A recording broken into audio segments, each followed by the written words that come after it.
Alright everyone, hello. I'm still preparing for the tea time, so I'm not quite finished yet, but I figure since it's already 4 and it's probably going to take a little while to finish what I'm doing, I might as well keep talking. Let's see here. Alright, So, I was going to have the little train running today, as you can see in the corner of the screen. I had set up the camera and everything. But I had just finished doing some work with my father on the railroad the other day. We added a layer of plaster to everything, and so I had to remove the bridges around the whole layout in order to add the plaster. But when I came back, even though it was a really thin layer of plaster, when I came back to add the bridges back in, they no longer fit. So I didn't realize that till right now, and I was about to run the train, and it kept derailing, and it was because the track was completely warped in different shapes. So the bridges will have to be taken apart and kind of worked on to shorten them a little bit so they fit back in place. So that'll be a lot of work, but it's necessary. But anyway, hello everybody. Hello Daniel. Hello. I can't read you guys' comments from here. I have to use my phone. Hold on. Let me just go to my channel on my phone so I can see the comments better. Because my computer is like clear across the apartment and I can't see your guys' comments from here. Alright, let's see. Turn the volume down. There we go.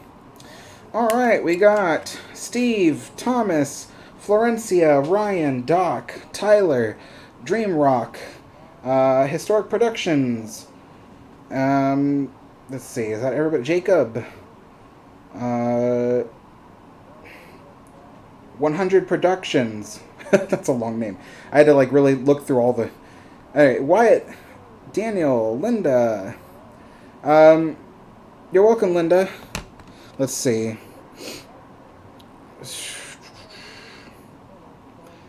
Why doesn't... Daniel says, Alex, why doesn't Disneyland use the original passenger cars and freight cars on the Disneyland Railroad today? They do use the original freight cars, but, I mean, are you asking because you just saw the video? Because it was in the video. I explained it in the video that I posted today. The original passenger cars were sold. There was only one original passenger car left, and that today is called the Lily Bell, and it is run on occasion only for Club 33 members, so it does still exist.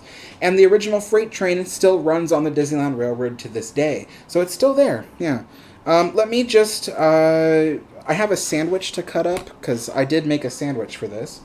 So let me just cut that up really quickly, and then we should be ready to go. Let me see. Where's my cutting board? There we are. So I had enough ingredients to make a little British egg sandwich for the tea. So, to make the sandwiches easier to cut, you put them in the freezer.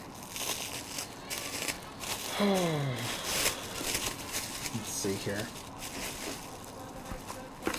So I just take the sandwich out of the freezer, cut off the crusts, and then cut the sandwich into thirds.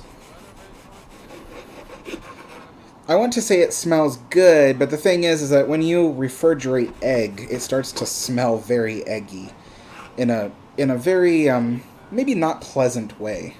So, but it will taste good, that's for sure. Let's see here.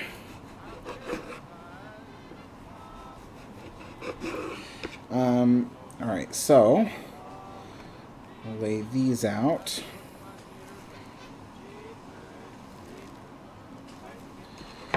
I'll eat those crusts in a minute.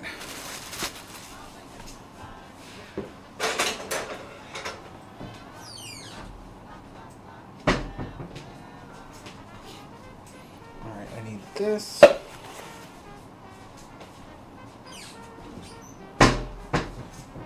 Alright. So I'll just Can you even see everything? I feel like I adjusted this camera in such a way that I thought it would look really good, but I'm not quite a fan of how I had it a minute ago.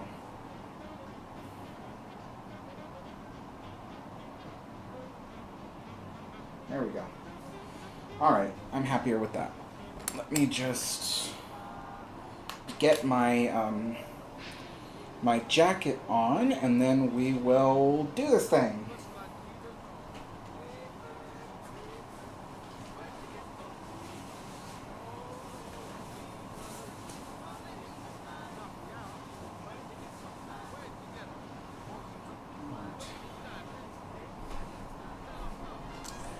Try to adjust that light. Alrighty.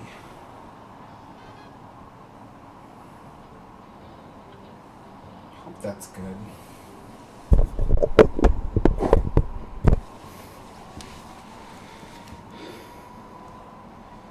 Get to the come on. Okay, let me read some comments here. Why don't I go ahead and get the water started? You'll probably hear the sounds of construction outside. There is construction going on. I would close the window. But you see, the thing is that there is music playing right now. It's for you guys. I can't hear it, but it's on the software for you guys. The music is very copyright prone. So if you guys heard the music very clearly, it would be extremely, difficult for me to upload this live stream and then it not get copyright strikes or claimed or whatever.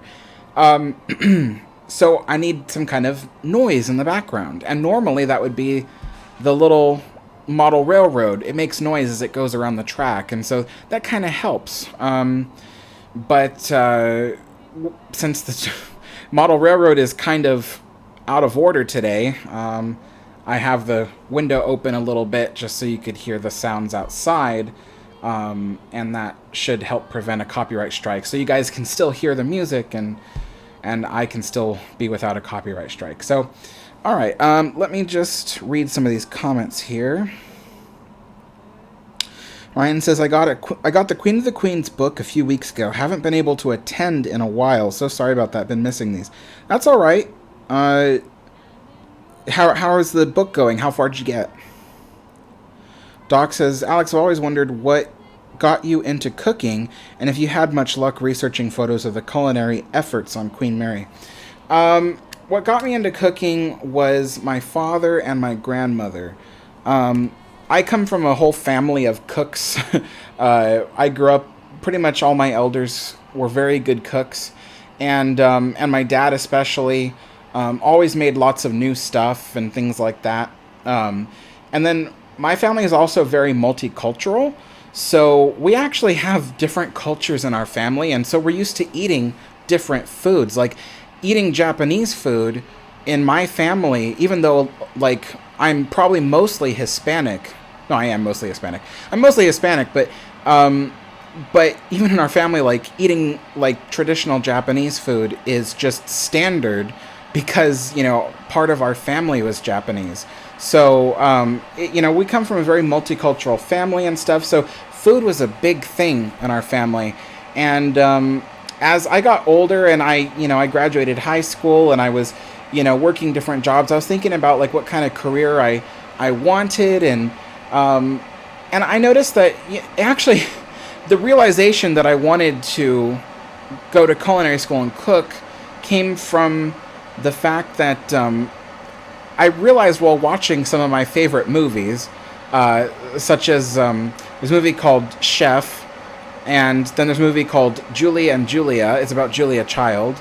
And then I was watching, Princess and the Frog, Princess Tiana wanting to be a cook. And I just realized how much that connected with me, and I started to realize, that's what I want to do in my future. I want to be a cook. And so I was already working plenty of jobs where I was in the food industry doing various tasks and stuff like that. And my coworkers at this restaurant I once worked at, which the restaurant no longer exists, but it was a fine dining restaurant. And my coworkers were like, oh, well, we all went to this culinary school and you should go there too. And so I was like, all right. So I went and attended it, and it was very, very difficult. A lot of people think culinary school is like you just walk into a kitchen and you get taught how to cook, and that's not what culinary school is. It's just as much having lecture classes and passing really hard tests as it is cooking, because you have different classes. It's not just kitchen classes. So it really was a very well-rounded education in food, the history of food, in diets, in bacteria, and the microorganisms and stuff like that. Like, there was all kinds of classes in that stuff. So it was very fascinating, actually. I'm one of those people where if I'm presented with knowledge, I soak it up like a sponge. I love learning stuff. I don't know why. But yeah, so yeah, that's kind of what got me into cooking and stuff like that. But as for the second part to your question, have I had much luck researching photos of the culinary efforts on Queen Mary? There's a limited amount of like information and photos that's available. I think I own pretty much everything that's publicly available. But that's not much. If there is more information and photos, it's probably in private collections somewhere. So I've hit a ceiling with how much I can talk about, culinary on the Queen Mary. I would need to find somebody with a private collection. And there's lots of people out there that have private collections of stuff, and they have all these things that other people don't have. I know, a couple of them, Steve in the chat, and then there's also his friend and my friend, Steve, Steve and mine and Steve's friend, Robin Jacobs. He's also another person who's like a wealth of knowledge and, knows where to find stuff. And so, yeah, you need to like know people who know people, basically, to learn that stuff. But yeah, am I ready to like make a full-on video about how food and everything was made on the Queen Mary? Maybe, but it probably wouldn't be what people would expect. It probably wouldn't be a completely like fully fleshed out images and video everywhere kind of video.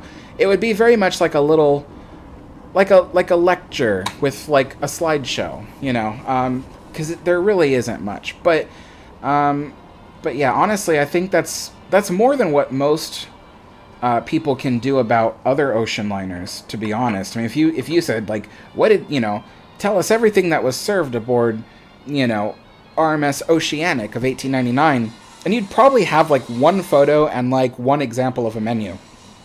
So what I have in comparison to that is pretty good.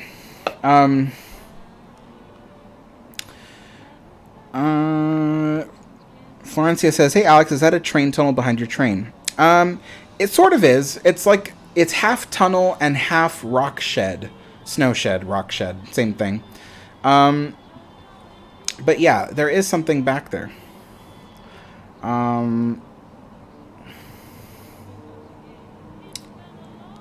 Tyler says, "Alex, a lot of people seem to want another Titanic. But my question is, would the public even consider going on a ship called Titanic? Not a replica, but a cruise liner with that name." I'm sure there are a lot of fans who would risk, the curse, but I don't think it's simply because it's called Titanic or that it looks like Titanic. I think that the biggest thing really would just be, well, wait, what's your question is more specific than I'm answering. Going on a ship called Titanic, not a replica, but a cruise liner with it. So just a regular cruise ship with the name Titanic. I think people still would go on it. It's just that it would be very odd, because Titanic is such a famous name for a ship. I mean, so famous that it would leave people scratching their heads going, why would you name your cruise ship this? I mean, yeah, there's some people that are kind of, superstitious and probably wouldn't want to go on it because of the name, but I think I think mostly the reason would just be that it's just confusing. Alright, so let's go ahead and pre-warm this. Oops. Pre-warm that.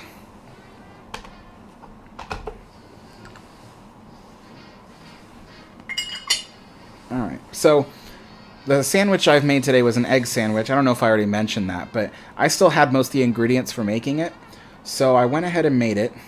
Not easy, considering that if you live in the United States, you know what I mean when it comes to eggs. Eggs right now are really expensive, but I've had this pack of eggs for quite a while, and I'm like, it's time to cook them off, It might get kind of crazy soon. Eggs can last a long time, believe it or not. Most people eat through all their eggs before they ever go bad, but eggs can last a long time. I'm going off on a tangent about eggs. Let's see. Blue Band says, Alex, you trying to grow a goatee? No, I can't. In fact, if I try to grow facial hair, it'll come out looking like a dog with mange. It doesn't grow out fully. It's just that I haven't shaved, that's all. Let's see.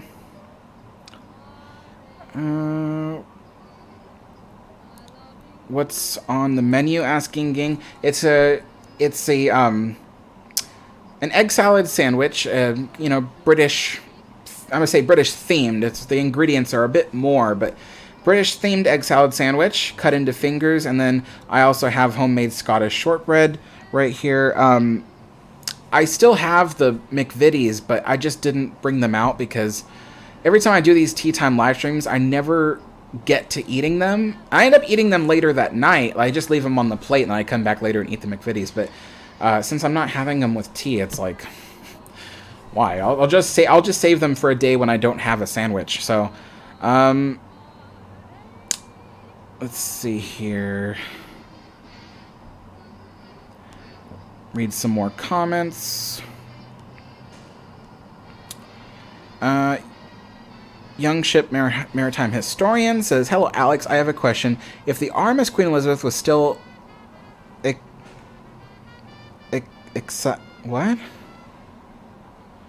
Let me read the rest of the question. Today, would it still be a school, or would I be right back to hotel?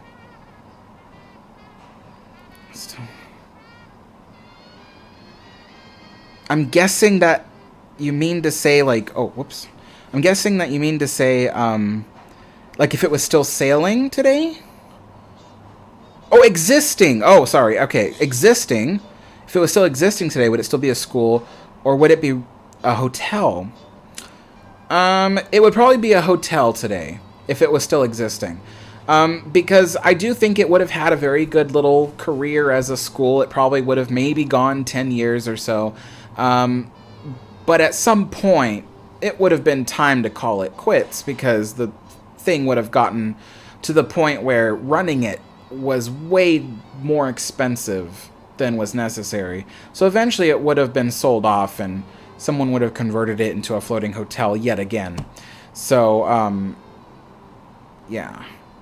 Ryan says, nearly finished with chapter 9. I've been having school and not a lot of time for reading. I try to find as much time as I can. Oh, well, that's very good.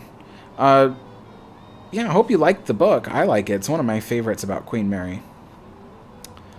Hello, Moonzer. Let's see.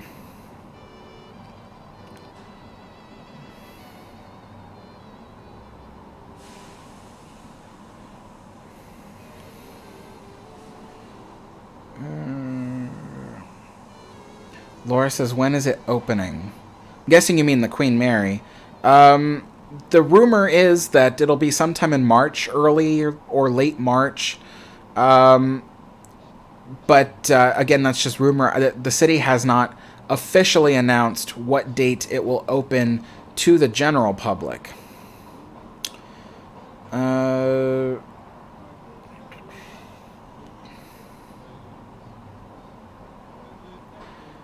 Doc says, thank you so much for answering. Culinary arts is definitely a challenging field. I love to cook as well. Yeah, I used to love to cook. After working in the culinary field for well over a decade, it just became too much.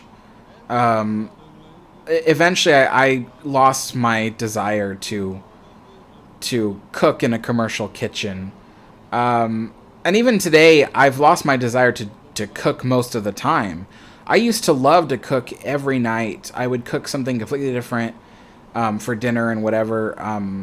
But now I don't. I don't like to cook anymore. So, and it's also difficult to cook with my schizophrenia because I'm very, very forgetful. So sometimes I'll forget exactly what I'm doing in the middle of doing it. I mean, literally, I'll forget what I'm cooking in the middle of cooking. It'll be like, what dish is this? And then, which is why I have to write down notes for myself to tell myself, oh, tonight I'm in the middle of cooking this dish. And then the memory will come flooding back of how to make it. But yeah, that's part of the reason. But yeah, mostly it's just the hard work of working in the culinary industry. Not good. I did make it to being a chef, though. I was a chef of a cafe, and then I later on opened my own cafe as chef there. So I did make it to what I would consider the top. I mean, you know, you go into culinary industry, you start off as a busboy, then you work your way to a prep cook, and then a line cook, and then specialist, and then you become chef. That's kind of the top of it, you know. So I made it through my goals, basically. Mike says, why is the train not running? Yeah, it's kind of sad. So I took the bridges on the layout apart so that way I could finish the final layer of plaster. It needed all to be painted with a layer of plaster. And once that was dry, then today I went and reinstalled all the bridges. But there was something I didn't notice, which is that the layer of plaster, even though it was very small, is still too thick, and the bridges no longer fit underneath the track. So it's raising the track up and derailing the trains. So I need to actually remove the bridges and then cut them down to size. So that'll take a long time. So, but I was preparing to have the train running today, and I was going to have it go around in circles, and it just kept derailing, and the cars kept uncoupling, and I was like, what is going on? So yeah, I found it out last minute while I was doing this. Yeah. Ryan says, I got my Queen Mary, or Queen of the Queens for nearly $30, bought the last in stock. Oh, wow.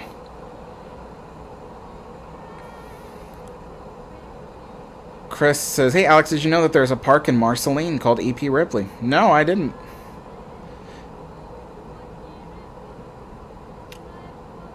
Beluga says, what's your favorite White Star liner? My favorite White Star liner would be the Oceanic of 1899.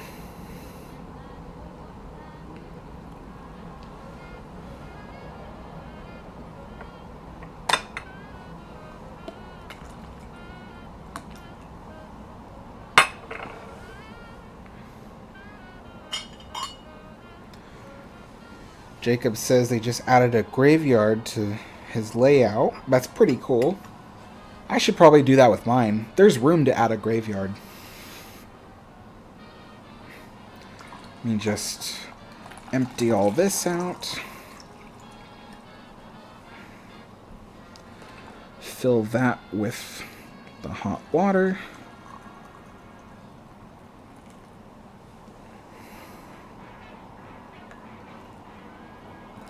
Re-top that off. And I'm going to let the water in the teapot cool for just a minute or two, because today's tea is Lady Grey tea, which is a bit more of a... What's the word I'm looking for? It's a delicate tea. So if you have straight up boiling water and you put the Lady Grey in there, it doesn't taste so good. So you have to wait for the water to cool down a few degrees. So I'll give it a minute or two.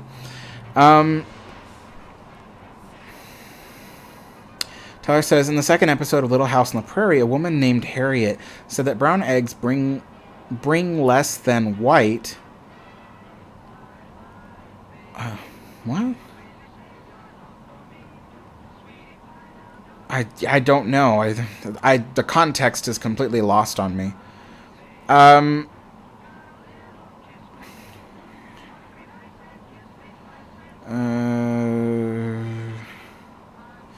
Yeah, actually, I've seen a few videos from Ask a Mortician. But yeah, everybody, I don't get to YouTube videos as much as you might think. I literally spend all my time either working on my own videos or spending time with family. So I literally don't even have time to watch YouTube videos usually.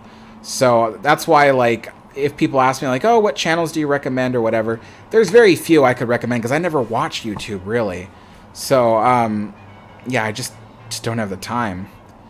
I was telling my dad yesterday, actually, because was it yesterday or the day? It was the day before yesterday, but I was doing grocery shopping.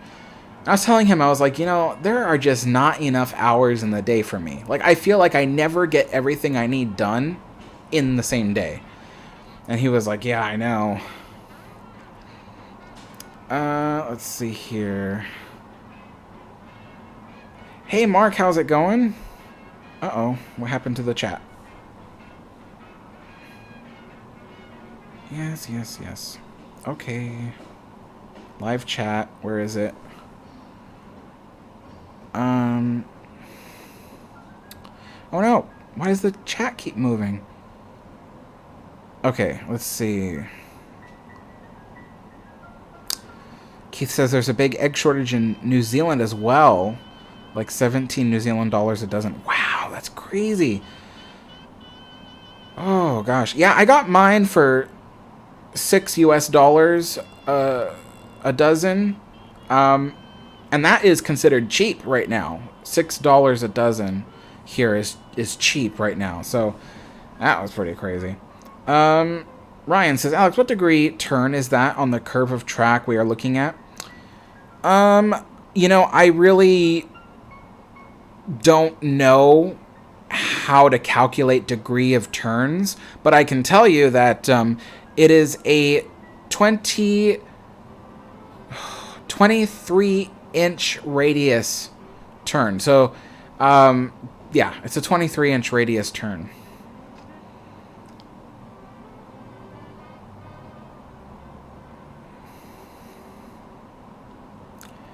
Let's see here.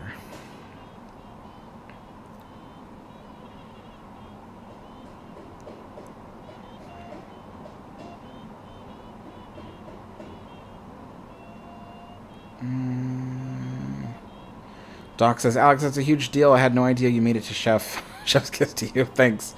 Yeah, that was a big goal of mine, and I'm just glad that I was able to make that goal. You know, when I put my mind to something, I can usually accomplish what I want, but it has to be something I really, really, really, really want. And believe me, I really, really wanted that chef position. It wasn't, you know, that's the other cool thing was I wasn't just the chef of my own business. I also designed the blueprints of my own business because I was going in there with a business partner, and we were talking about the expenses that we would be paying to prepare blueprints and plans and HACCP forms and everything. We were going through everything, and we were kind of going, okay, what can we save money on? Because we literally were going in with the smallest amount of money. And I said, well, I can design the blueprints of the place. And he was like, really? I'm like, yeah, I can do it. And so I designed the blueprints to scale of the place. But he was a bit... he wasn't sure. He's like, maybe we should just hire a firm just in case. So I said, all right, we'll hire a firm. So I sent my blueprints to the firm, and we paid like thousands of dollars. It was like $5,000 for them to draw up a set of plans based on my plans. When we got the plans, I looked at them. I'm like, we cannot send this to the city. Like, these blueprints are not acceptable. And we went to the firm and we were like, what is going on? You sent us these crazy drawings that don't even make sense. And like, they didn't even understand. Like, they looked at my blueprints and the firm didn't even understand like how to put them together. And this is a firm that has been hired hundreds of times to do blueprints for places. But what we discovered about the firm was that the reason why they were so cheap, $5,000, let me remind you, the reason why they were so cheap was because they don't draw blueprints to scale. They just take what you think are the measurements and create a not to scale set of drawings and plans. And we later found out that there were a lot of people that complained about that firm. So, but they were cheap, which is why we selected them. So what my business partner and I did was, like, he looked at me, he goes, let's just send the city the plans that you have. He goes, because yours are way better than theirs anyway. So I was like, all right. So we sent my plans, and they qualified. My blueprints that I drew up, I had a special software and everything, but still, the ones I drew up were acceptable, but the ones that we hired a firm $5,000 to draw up plans were unacceptable. It was just ridiculous. So yeah, I designed the blueprints of the place. I took the measurements and everything myself when I went there, designed everything myself, designed all the countertops, everything. Like, we went into the place, there was nothing. There was no sinks, there was no tables, there was no countertops. There was just a big empty space with a hood system attached to the ceiling for whatever, appliances you have underneath it. And I went in there, drew the whole thing out myself. And even down to every little thing we bought the sinks, we bought the refrigerators, the stoves, I had a bread proofer, we had all kinds of stuff. And I knew exactly all the models, make and models of everything we're going to buy. And I knew the dimensions of each and every one, and I put them in the blueprints. Because that's what the city and the health department wanted. They wanted to see every piece of your equipment in the blueprints. And so I put that in the blueprint. So that was something that I'm pretty proud of, actually. So, yeah. Pretty neat. I don't remember what time I put the tea in the kettle. Doesn't go for very long. I'll give it another minute or so. Miles says, Alex, I have a few menus from Queen Mary and Elizabeth. Here they were printed on board. Where was the printing press on the Queen Mary? On Queen Mary is located on D deck. That's post-war D deck. And it was located on the port side along the working alleyway. And if I remember correctly, it should have been somewhere amidships. I can picture it in my head, but describing it out loud is kind of difficult. But it was located somewhere amidships, kind of nearby the middle funnel. And yeah, they had their own printing room there with a linotype printer as well. Yeah, pretty neat. I kind of want to eventually make a video about that room and what they printed and everything. I'm kind of hoping that maybe... maybe somehow I can get a behind-the-scenes tour of the ship and maybe at least pass by the room where they used to do the printing, so I can at least take a photo or some film or something and then make a little short video about it. But yeah, we'll see. Alright, let's see. J-Rod says, did the Queen Mary ship have a laundromat? So, from my understanding, they had a small laundromat, but it wasn't for laundering everything on board. In fact, so pretty much the ship did all its laundering on shore. So when they came back from a voyage, they would drop off, I think it's something like 30,000 sets of linen or something like that. I don't remember the number off the top of my head, but it's a huge number of linen. It was all dropped off and all of it was swapped out, so fresh linen would be brought on board. So the laundering was done on shore, but they did have, I think, a few launder machines for very special or specific purposes, just something that's kind of out of the ordinary, I don't know, maybe they really needed a certain tablecloth or something and it was dusty or something like that. I don't know. But yeah, all the laundering of everything on board was done shoreside. Doc says, Alex, I volunteer as a tribute to author several hilarious punny tombstones for your graveyard as a goth girl at heart. That's my job. That'd be kind of funny. Yeah, I like that. Let's see. Tyler says, in other words, Harriet said that brown eggs are worth less than white eggs. Basically, in today's terms, she would be selling white eggs for $4 and brown eggs for $3. Yeah, I mean, I don't know. Maybe the show was put on TV in the 70s, I believe. I don't know that it would have been appropriate to make that kind of joke on TV even in the 70s, but I don't know. I honestly couldn't tell you. Cryo says, "Hi Alex, did you know that Astoria might get scrapped soon?" The city? You can't be talking about the city. I don't live near Astoria, but I live pretty close to Astoria.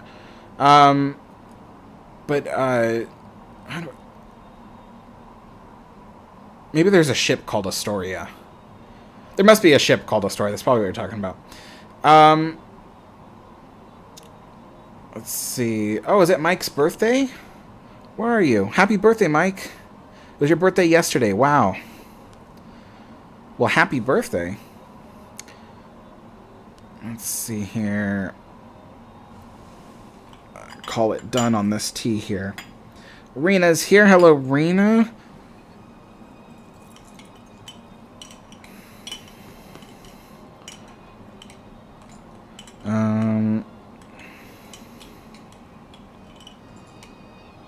Blurman says the printing room actually exists to some degree. It's currently on C deck. It's on C deck? I'm trying to think in my head what it... I don't know. Trying to remember blueprints in my head is really difficult.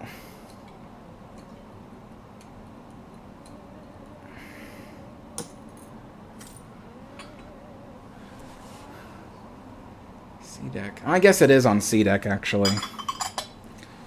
Yeah, see, it's hard for me to remember stuff off the top of my head without having the stuff in front of me. But I know it's amidships on port side, that's for sure. Let's see.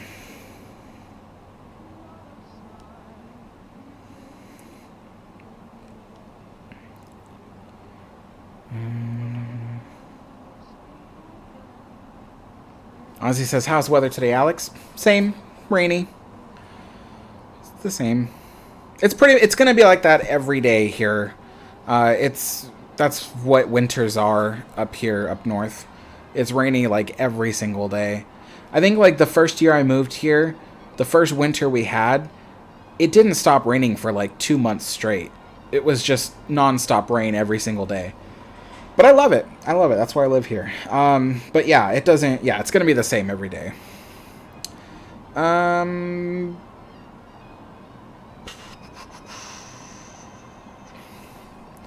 Cryo says the ship, MV Astoria, the oldest passenger ship. Oh, okay.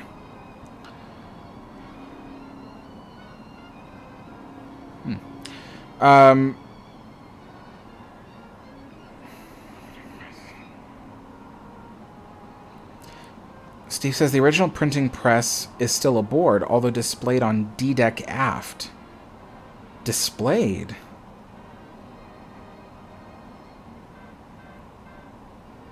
Huh. Swag is here. Hello, Swag. How's it going? Stockholm is Astoria now. Okay. Lachlan, hello.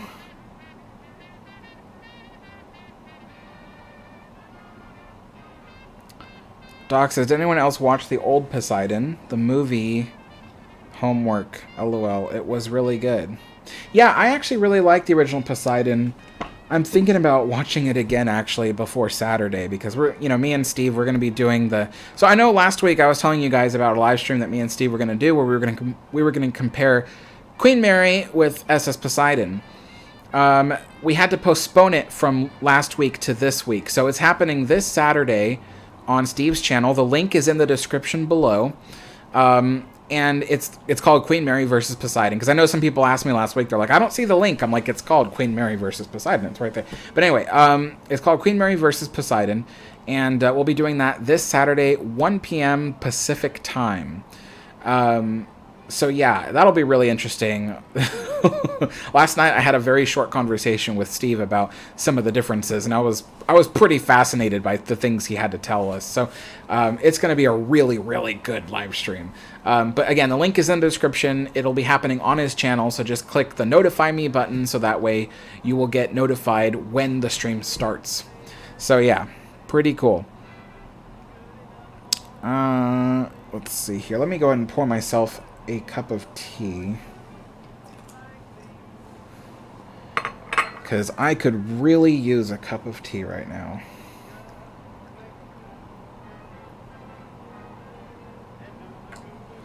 Alright. Yeah, I kind of wish that my trains were running today, but I'm not looking forward to working on those bridges. I'm telling you, you guys, it's a lot of work. I've probably had to remove and put the bridges back in. This is probably the 5th time I've done it, just because of the various steps that are necessary to working on the layout require me to remove the bridges. But this should be the last time that I reinstall the bridges. They won't have to be taken out anymore once I put them in. But yeah, I was hoping to have them running today, but it doesn't look like that's going to happen. All the bridges will need to be cut down so that way they can fit underneath the track.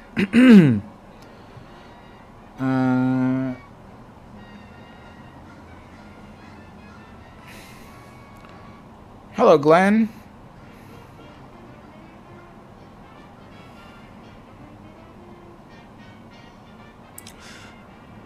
Maritime historian says, I have a question, Alex. When were trains invented? That really depends on what you consider a train. Because as far back as most people will tell you is that, like, the first trains were wagons that ran on iron rails that were pulled by horses. So technically, that was like the first train. If you want to talk about the first steam engine, I don't remember its name, but it was presented to Queen Victoria in the 1830s, not as an exhibition, but rather they were kind of testing it as an invention, and she insisted on seeing it, so she went out to where they were to see it. So I know that was that. The first commercial, like, constantly running train that did actual, like, service, I believe was the DeWitt Clinton. I have a model of the DeWitt Clinton behind me. You can't really see it because it's, like, all the way on the thing, but yeah, I have a model of the DeWitt Clinton behind me in HO scale. There was also the Rocket. I think the Rocket was probably one of the first in-service locomotives. But we're really getting to the fuzzy part of my knowledge, because, like, I only know very specific things about very specific subjects, so once I try to remember, like, the very first of something, my knowledge gets kind of fuzzy about stuff. Let's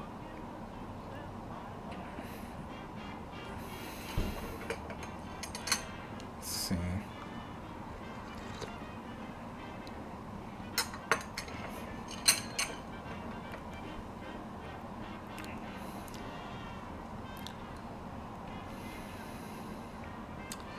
Historic Productions, pretty cool. Sounds fun.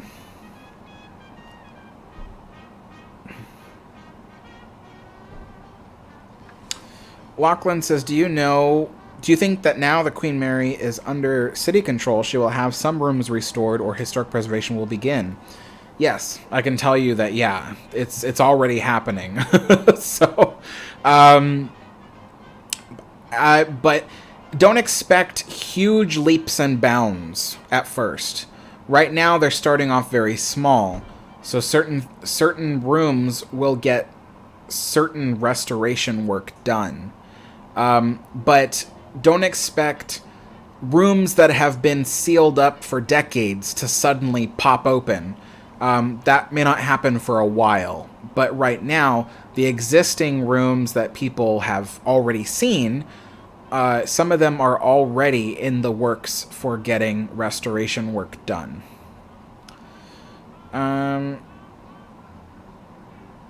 Let's see here. Thanks, Alex. I couldn't have said it better myself. Said what?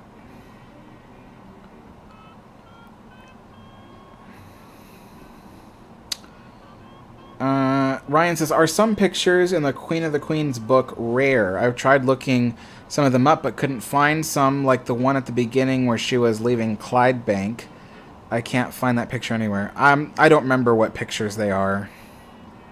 I don't think they were rare.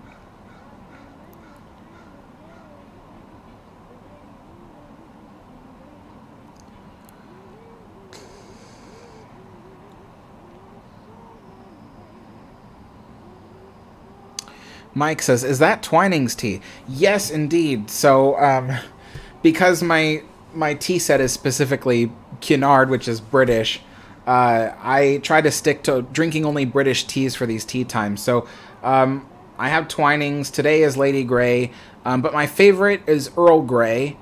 And then I also really like English breakfast tea in the mornings. So actually, it's kind of funny. I used to only drink tea for these tea time live streams. Then it became something where I drank tea every day at 4 p.m. regardless of doing a live stream. And now it's like I'll drink it twice a day. So now I'll have English breakfast tea in the morning. And then in the afternoon or evening or something like that, I'll have another cup. Usually, sometimes I won't even have a British tea for 4 p.m. Sometimes I'll just have like another tea that I have. Like I have Darjeeling tea. And I also have I also have like a chai tea that my brother-in-law gave me for Christmas. So I have that. And then some mornings I will make my own chai tea from scratch. I know an Indian recipe by memory. And so I make my own chai tea sometimes in the morning.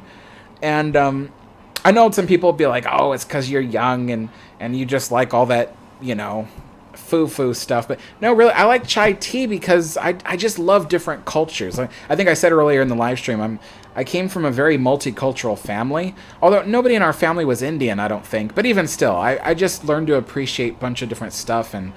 And so, yeah, I was just kind of like, I wonder what it would be like to make my own chai tea from home. And then I did, and I was like, this is so much better than anything you can get at a coffee shop. So, yeah, now I make my own chai tea. But yeah, I start to get like that with things. I start buying stuff at first, and then I'm like, what if I made it myself? And then I did, and then I get really hooked on it. So,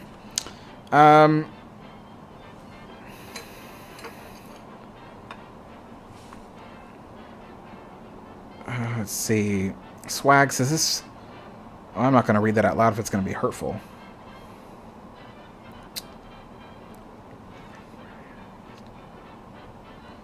Why would that be hurtful? Lachlan says, have you heard that the A4 class Mallard is the fastest steam train in the world, 126 miles per hour or 203 kilometers per hour? I don't know about... Yeah, but I'll take your word for it, if it is the fastest one in the world. But yeah, I didn't know that. Doc says, it's so strange to me that Queen Mary doesn't house a formal archive. Surely some billionaire could fund that and a staff. I was an archivist assistant in undergrad, such a great experience Queen Mary needs. It's a really long story. Oh, Steve was leaving. See you later, Steve. It's a really long story, but yeah. I don't even know if I could tell the story because it might upset some people. But basically, there is enough stuff on the Queen Mary that is put in storage that you could make an archive out of it.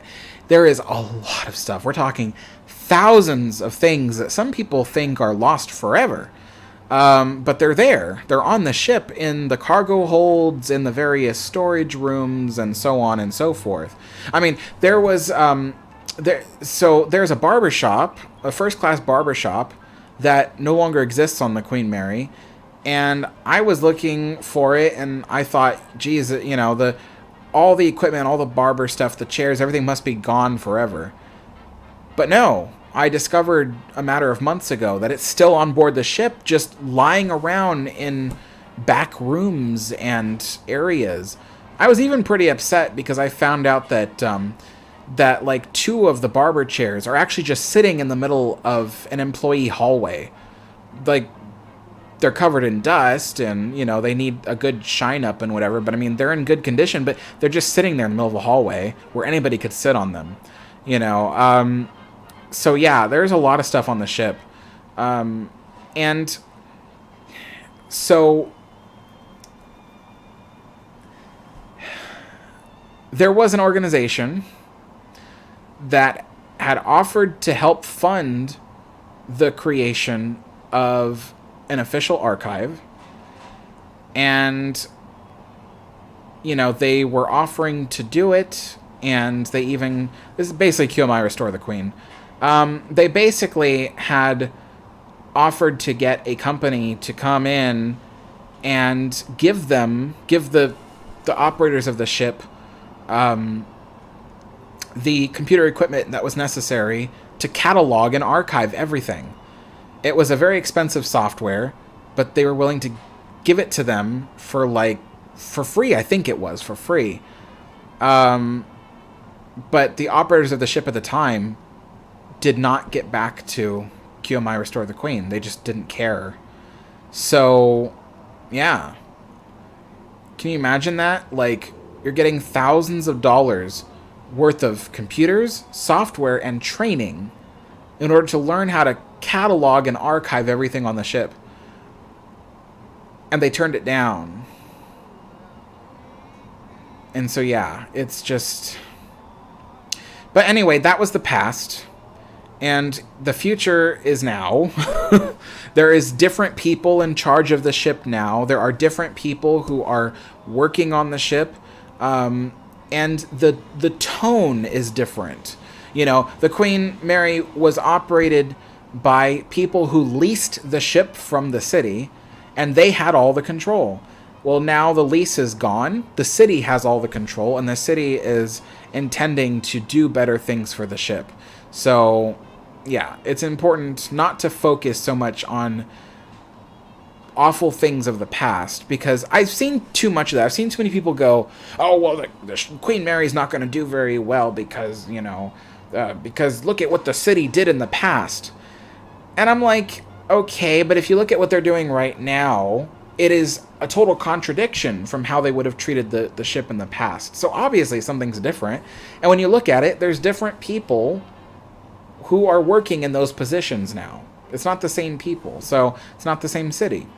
So, yeah, a little bit of a tangent. But yeah, so I just wanted to kind of, mention that, because I know that the ship was not very well taken care of in the past, but there is a bright future ahead of the ship now. So, all right, let's see here.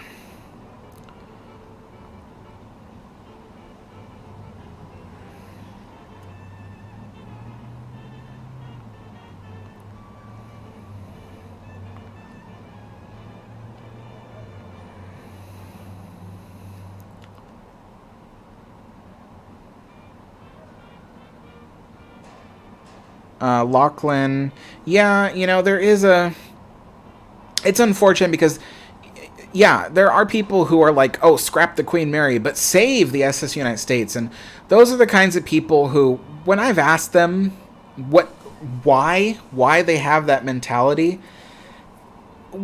and you kind of sift through all the mustard, if you will, you start to learn that these are just people who just have like a hatred for anything that's not patriotic, so, they're like, oh, the Queen Mary was not built by Americans, so therefore we shouldn't give a hoot about what happens to the Queen Mary, despite the fact that the Queen Mary did more for the United States than, the SS United States did for the United States. But, the thing is that with those people, it doesn't matter to them. What matters is, who laid their hands on the ship when they built it. And that's really the dividing line for them. So I don't pay those people any attention. I am all for restoring the SS United States if someone wants to do it.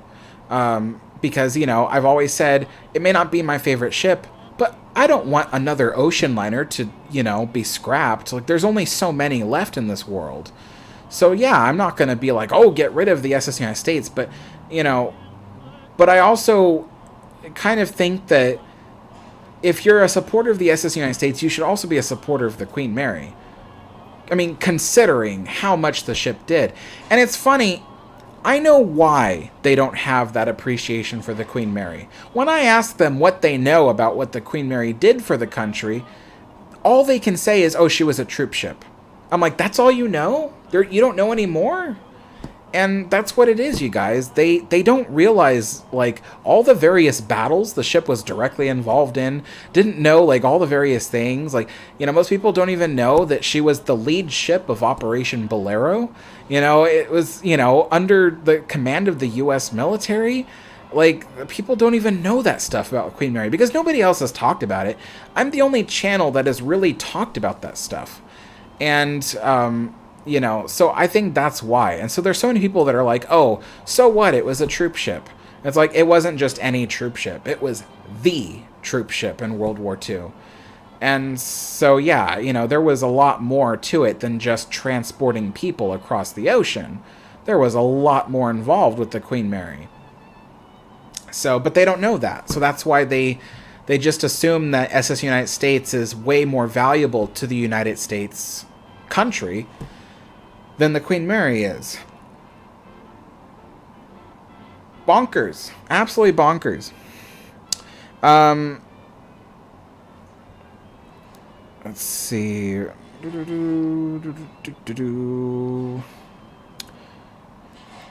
Seek It says, hope we keep the Mary going as a hotel. I think she will. Yeah, I think she will. I really want to stay in one of the hotel rooms on Queen Mary. There's just so much I want to do. I want to stay for a week on the Queen Mary and just live on the Queen Mary for a week. That would be so cool. I mean, just imagine just pretending it's a voyage, That'd be pretty cool.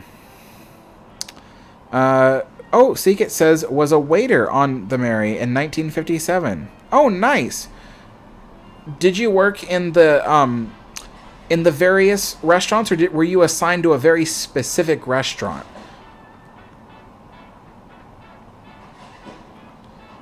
Doc says, oh my god, learning a lot tonight. Alex is an amateur architect and professional chef. There's no archives of the Queen Mary. Well, I think someone will be inspired and create an amazing archive one day. Yep, I think so too. History of Swag says, hey Alex, how much money was donated to your Queen Mary 2 trip? There was $1,000 donated to my Queen Mary 2 trip, and some of that money, I think about $100 of that $1,000, was actually my own money that I put into it just to round it off to $1,000. So yeah, there was that, and then I saved up $1,000 of my own money to match that. So there's $2,000 towards the trip. So once I reach the $8,000 I need, then I can go. Then I can book it, I should say. I can book the trip, so that way I can go. So yeah, I have a very, very specific rule on my thing, which is that none of that money gets spent until I go on the Queen Mary. So that is my goal. Let's see here. Dreamrock says, unfortunately I tried to watch Titanic 666, but it showed fake Jack and Rose dancing. I feel like you said that earlier. Yeah, folks, just because I don't read your comments out loud doesn't mean I haven't read them. It just means that I've read it, but there's not really anything I can respond to, so I haven't read it out loud.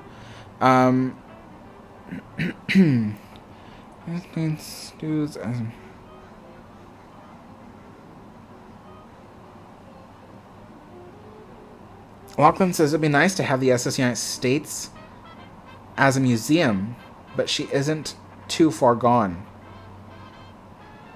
She isn't too far gone? I wouldn't say that. I would say she's more than far gone. There's nothing left.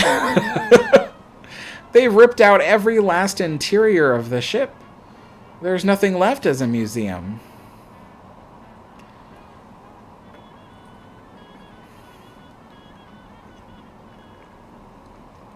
Historic Production says, Alex, is it scary when you see the Queen Mary's giant portside propeller? If I would have saw it, then I would just walk away.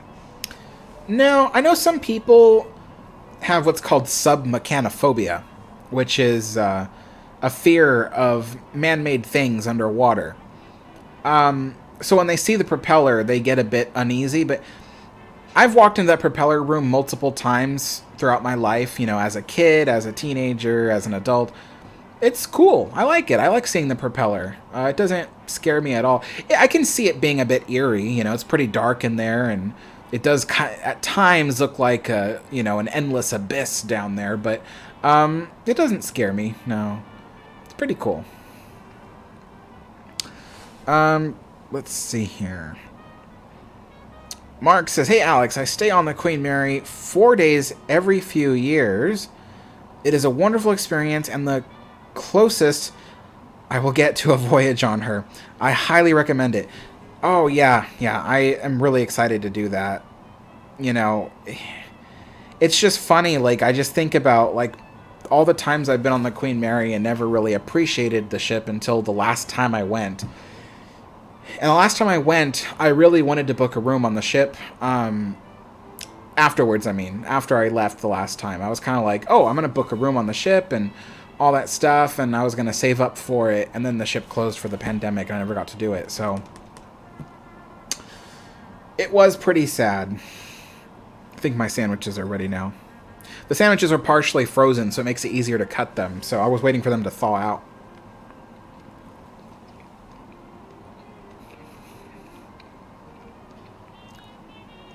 Still pretty cold. Dreamrock says, hey Alex, can you make a video on the TWA Flight 800? I am not a fan of airplanes. Sorry, I focus on steam technology and the age of steam. So that's what I do.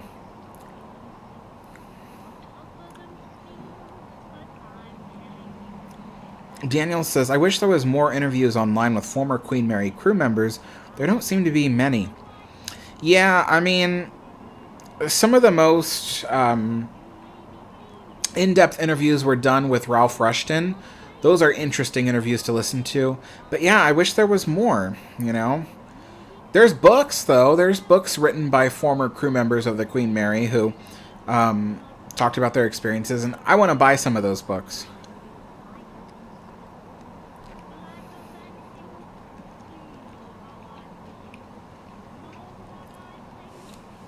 Lachlan, sounds like a fun party.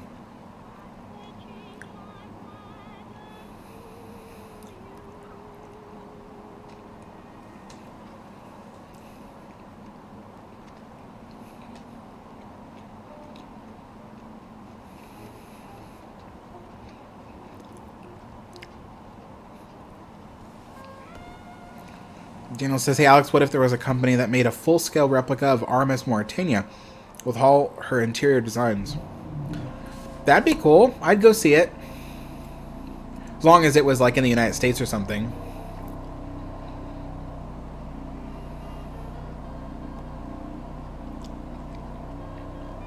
Justin says, I think what the commenter meant is that the SS United States is intact enough overall for partial restoration. The toxic fireproofing had to be removed inside. I can see that.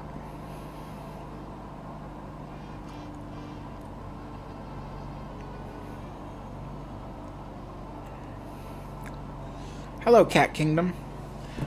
Yeah, I mean, if they were going to do a partial restoration, like a few areas at a time, I could see that working, but yeah, it's a very empty shell.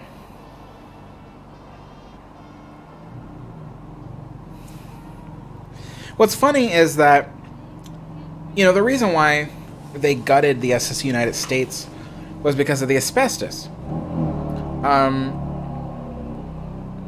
But the thing that I find interesting, though, is that Queen Mary still has all her asbestos. All of it. And I can't help but wonder why it was okay for the Queen Mary to keep her asbestos, but the SS United States couldn't. Unless, the only thing that comes to mind is, unless what was going to happen was there was a company that was going to transform the SS United States into something else, and the process of working on the ship would have disturbed the asbestos, so they removed it. That's what I'm thinking might have happened, but if someone knows more, let me know. Because with Queen Mary, the only time they need to remove asbestos from the ship is if they think it's going to be a problem if they're working on a certain area.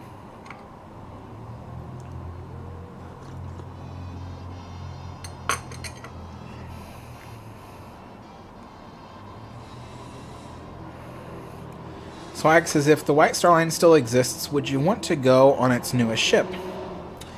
It would, if it still existed today, it would likely be a cruise ship. So no, I'm not a cruise ship person.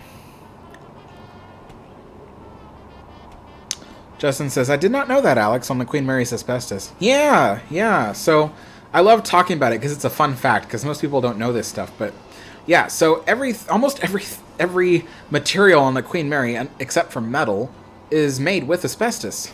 So all the Bakelite handrails contain asbestos. The wood paneling is made with asbestos. It's a special laminated layer. So it's basically 4 layers, and the outside layer that you see is the wood veneer, but underneath it, to provide support, is a triple layer plywood.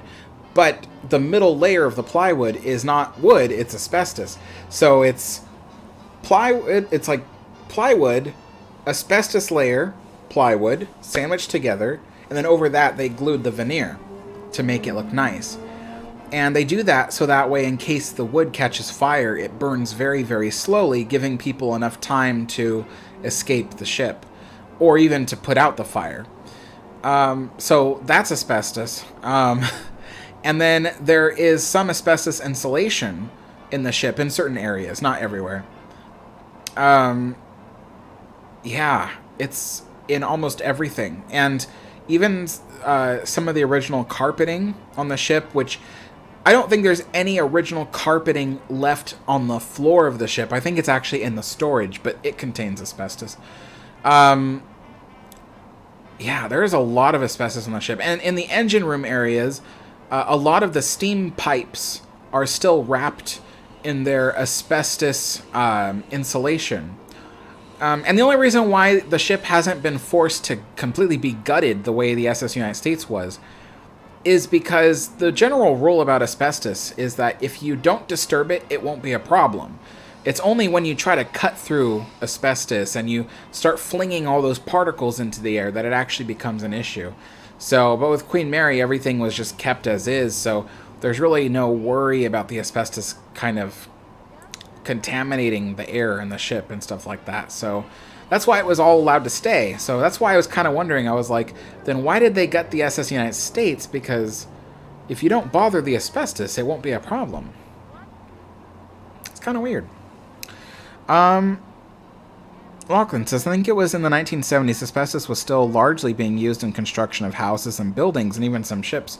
That is true. They say if you live in the United States and you are living in a house built before 1974, there's a high chance it was made with asbestos.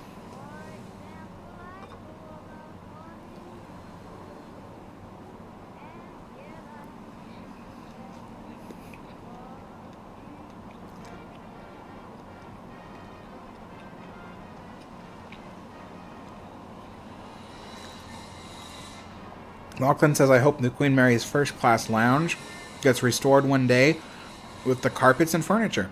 Me too.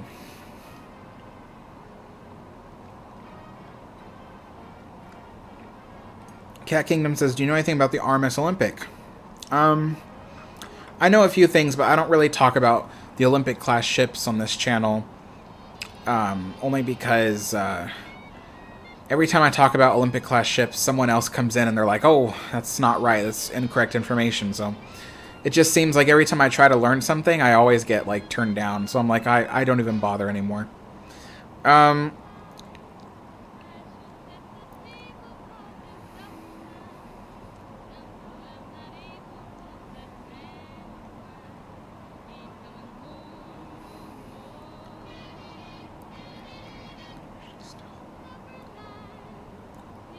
I don't know what.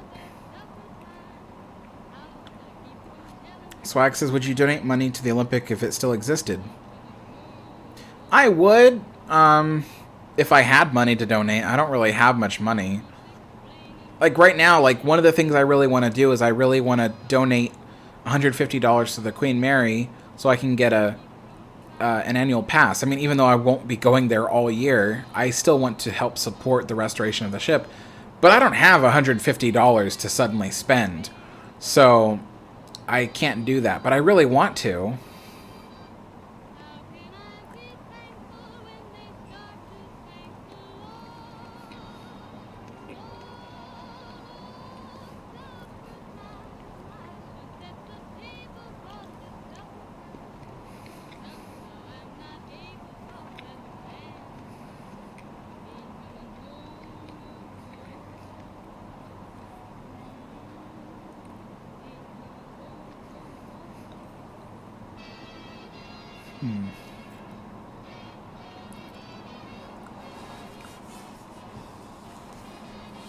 Doc says, Alex, in light of Martin Luther King Day, do you have any stories of notable African Americans on the Queen Mary?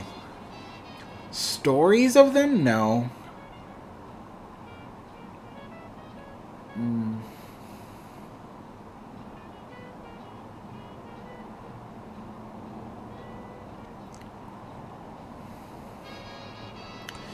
Yeah, not really. I mean, I should probably tell people first and foremost, before I explain the next part. On the Queen Mary, there was no discrimination of any kind. They did not discriminate against race or ethnicity or religion.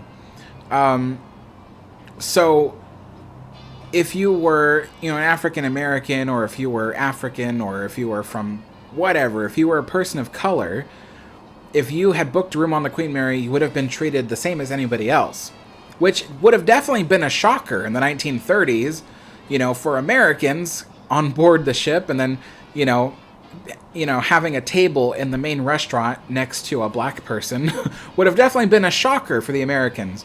But that's how it was on Cunard ships, because at the time Britain was not a big fan of certain types of discrimination, I should say.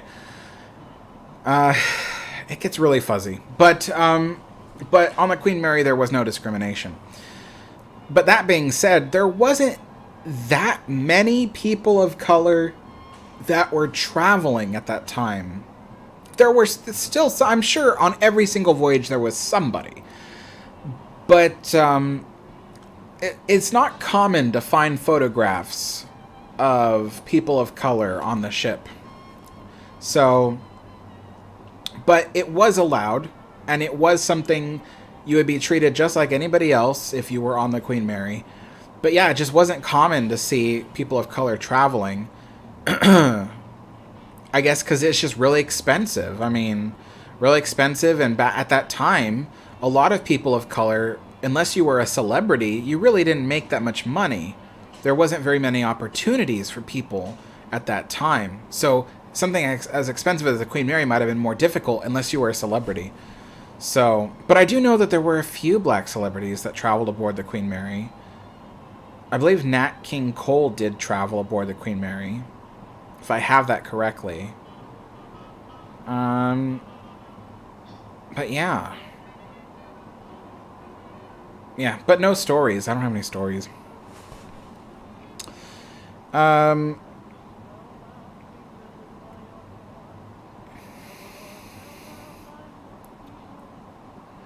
Lachlan says, people always say that if the RMS Queen Elizabeth still existed, she would have been docked next to the Queen Mary. No, she wouldn't have. Because the Queen Mary is already difficult for the city to take care of. They wouldn't have taken on a second ship that would have doubled the amount of expenses they already pay. They wouldn't have done that. No, the Queen Elizabeth would have gone somewhere else. Unless you mean that on her voyages as Seawise University, that she would have occasionally docked at Long Beach. Yes, that's correct. If she was still Seawise University, then she would have occasionally docked at Long Beach and been next to the Queen Mary.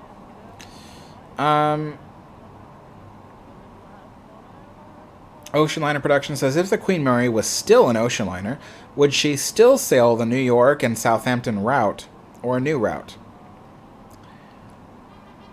I mean, she wouldn't. It would be like an impossible universe where she would still be operating as an ocean liner. But that being said, if it was some kind of strange universe where she was still operating as an ocean liner and it wasn't driving the companies down, yeah, she would still be doing the North Atlantic route because that's what she was designed for. Everything about the ship's design and features was about providing a proper seagoing experience specifically for the North Atlantic. So, unless they had invested tons of money in upgrading the air conditioning throughout the ship, adding a Lido deck and whatever, and then turning her into a cruise ship, I don't know. But yeah, she would have definitely maintained a North Atlantic route because that's what she was built for.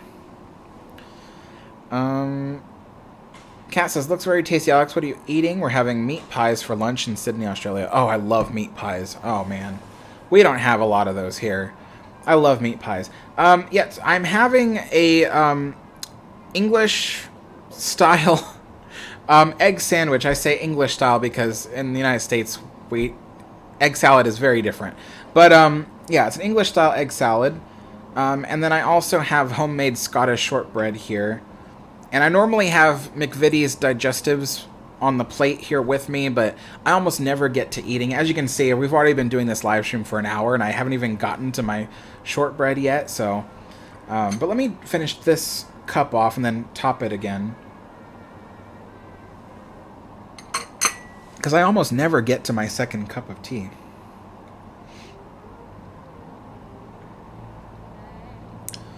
So, yeah.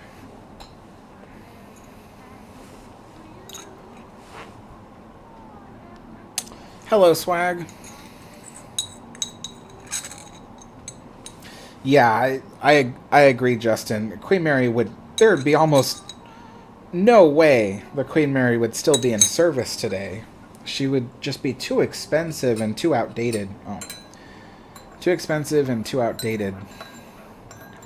Even towards the last days of Queen Mary's seagoing service, she was getting, I don't know the words, but ticketed in New York. New York had, at the time in the late 1960s, New York had introduced new air quality specifications. No ships could come into the port of Manhattan if they did not pass a certain air quality cleanliness. I don't know what to call it. Basically, it couldn't belch too much smoke. Queen Mary, unfortunately, it was a very old ship by then, and as clean as they tried to burn the fuel on the ship, she still was just not passing those. So she would actually get ticketed every time she came into port because she was belching too much smoke. So, if they were having trouble with that in the 1960s, imagine it today where practically, what comes out of a ship must be breathable.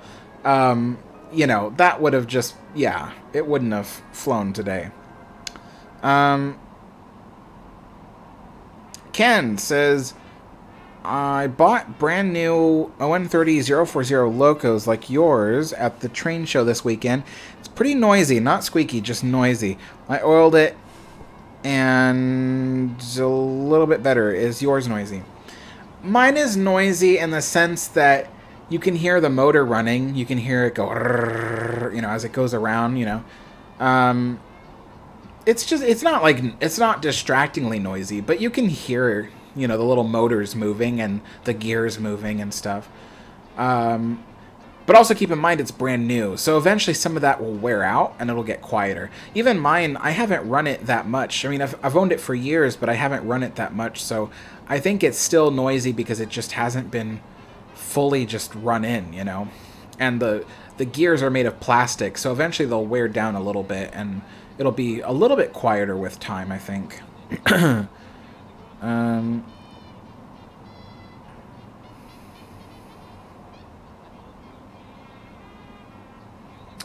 Historic Productions, wow. Yeah, there's a big thing about April 15th and how it's kind of an influential day in history. Hello, Swag. Swag says, do you like tea? I like British teas. I like homemade chai teas and stuff, but I do not like light teas or even iced teas. I don't like stuff like that. I also don't like herbal teas, which is, herbal teas are basically stuff that's not tea at all. It's like flowers and whatever, and they call it a tea because it's heated up like tea, but I don't like that stuff. Yeah, I'm not, yeah, it's kind of hard to describe, but I grew up as a coffee fanatic, but I can't drink coffee as often as I used to anymore because I just don't feel good after I drink coffee. I feel like I'm gonna die. So I don't drink coffee as much anymore. And tea is my alternative.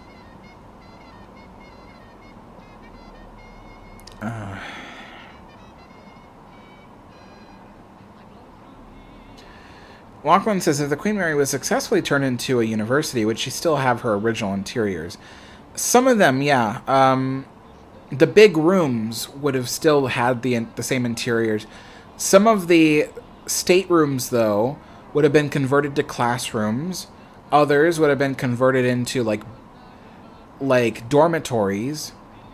But for the most part, the big rooms on the ship would have stayed the same.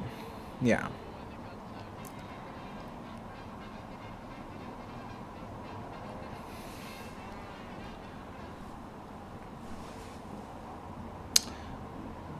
Justin said, when was that near capsizing during World War II? Are there more details about it someplace, or the book you read to us, was it due to a rogue wave?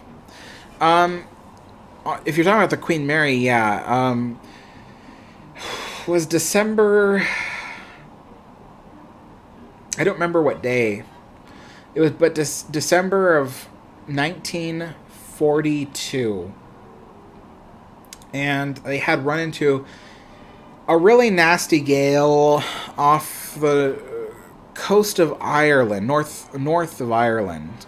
Today that would be North Ireland, but anyway, and they were on their way to Scotland, so they were very North Atlantic. And they were getting swells of about 30 feet to 40 feet, which isn't really so bad when you think about it. A swell of like 30 feet, just, it's big, it's for sure, but the Queen Mary's run into some bigger swells than that. But they were running into 30-foot swells, and there was, I think, 90-mile-per-hour winds, and as they were cresting the swells, going up and down, each time the Queen Mary went into a trough, she'd kind of hit the next swell and come back up again. But the rogue wave came in when they were going down a swell, as they were getting to the as the bow of the ship was getting to the bottom of the swell, she was suddenly broadsided by a 92-foot rogue wave, which came in from the starboard side. And that had affected her more because she was at the bottom of the swells. So it came in, it smashed the side of the ship, and what it did was it popped open portholes along the starboard side of the ship. Not all of them, but quite a number of them, washing some of the GIs into the hallways even of the ship. And then it was so tall that it came up and knocked some of the lifeboats loose. And then it continued to spill over the top of the ship between the funnels, and then ended up washing off the other side of the ship. If anybody had been on those top areas, they probably would have been washed out to sea. We don't know, but there certainly is a high likely chance that even in a storm, there were people out on decks, a couple people at least, officers or whatever, doing various tasks. But there is no telling of how many people were injured or died, because the U.S. military at the time, it wasn't the Department of Defense. That came towards the end of World War II. But it was the War Department had kept all that stuff secret. And even to this day, the U.S. military still has all that information. They won't release it. But there were people who died from being struck by the rogue wave, either because they were... they were washed into the hallways or knocked over. The ship ended up rolling 52 degrees off vertical, so which is pretty steep. It was not uncommon to be a passenger on the ship, and the ship would be going through some crazy storms, and you would be rolling 30 degrees. 30 degrees is a lot. It really is a lot. It's enough to knock you off your feet. When the ship rolled 52 degrees off vertical, that was nearly capsized the ship. If she had rolled 3 more degrees to reach the 55 mark, she would have certainly capsized, because she was only designed to be able to roll up to 52 degrees. Even that was 55 degrees with a normal passenger load. The Queen Mary that day was carrying 15,000 troops that day, for a ship designed to carry a maximum of a little over 3,000 people. So she was definitely overloaded, for sure. She was very top-heavy, for sure. So I can't even help but wonder if she could have capsized before she even reached the 55-degree point. That's the crazy thing to think about. So, yes. And then what I do know is once the wave had hit and the crew on the bridge knew that the ship was rolling, the captain... I'm trying to remember which captain it was at the time. I don't remember which captain it was at the time. Somebody would know. It was December 1942. So if somebody knows who was captain December of 1942, he had ordered the ship to heave to. And from my understanding, that means to turn the ship towards the rogue wave. That way, because the ship was designed to be able to really take on those waves head on. But, of course, if the waves hit the ship from the starboard or port side, or broadsiding the ship, that could lead it to capsize. So to prevent the ship from capsizing, he ordered the ship to heave to, and then they directed the ship into the wave. And so as it was washing over, they had turned the ship. And the ship had slowly righted itself, but it did. Obviously, it made its way up. And yeah, that was a pretty crazy storm. And just to think, like, that was a crazy rogue wave, but they still had, like, several more hours to go of that storm before they even came close to land. So, yeah. Pretty crazy. That's what I know about it. Yeah, that's as much as I know. All right.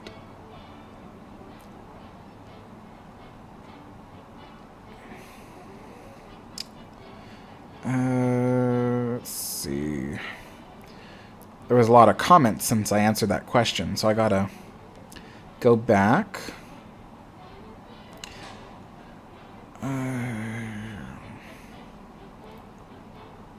Let's see. Swag says, what happened to the other Queen Mary propellers? So, as everybody knows, there's one still left on the ship, still on its original port side outer propeller shaft, so it's still on. The other 3 were removed from the ship.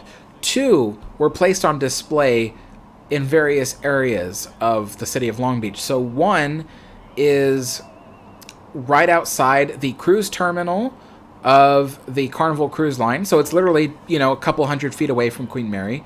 Another one was placed right outside the Los Angeles Maritime Museum. And then the fourth one was melted down to create... it's hard for me to even say that. Jeez. It was melted down to create commemorative little mini propellers that people could buy when the Queen Mary had opened. Because they had done a huge auction, basically. And if you wanted to get like a commemorative thing in, I think this was 1972, then yeah, you could get it. And it was a little propeller ashtray. So it was an ashtray, but it had a propeller on it. And it was made from the propellers of, from the fourth propeller of the Queen Mary, the manganese bronze propeller. So that is what happened. So 3 of Queen Mary's 4 propellers still exists. But the fourth one was melted down.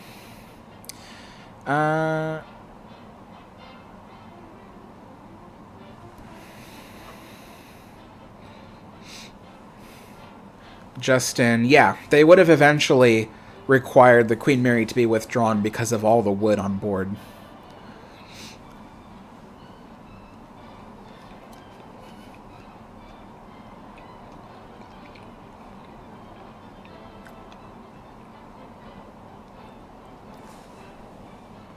Tristan says, absolutely loved your new Disneyland Railroad video. Incredibly well done. Thank you very much, Tristan. Yeah, I hope you guys liked it. The whole thing was re-narrated, so, and I redid the music for it. And then I also made corrections to it as well. So, yeah, I like how it turned out. I was pretty happy with it. Arena says, yes, I agree. Both SS United States and RMS Queen Mary stay preserved as long as possible.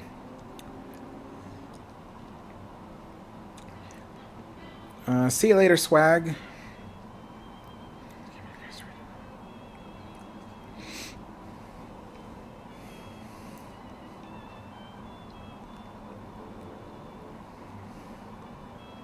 Kevin says that was Captain Gordon Illingsworth. That makes sense. Yeah. Captain Gordon Illingsworth. Thank you so much, Kevin.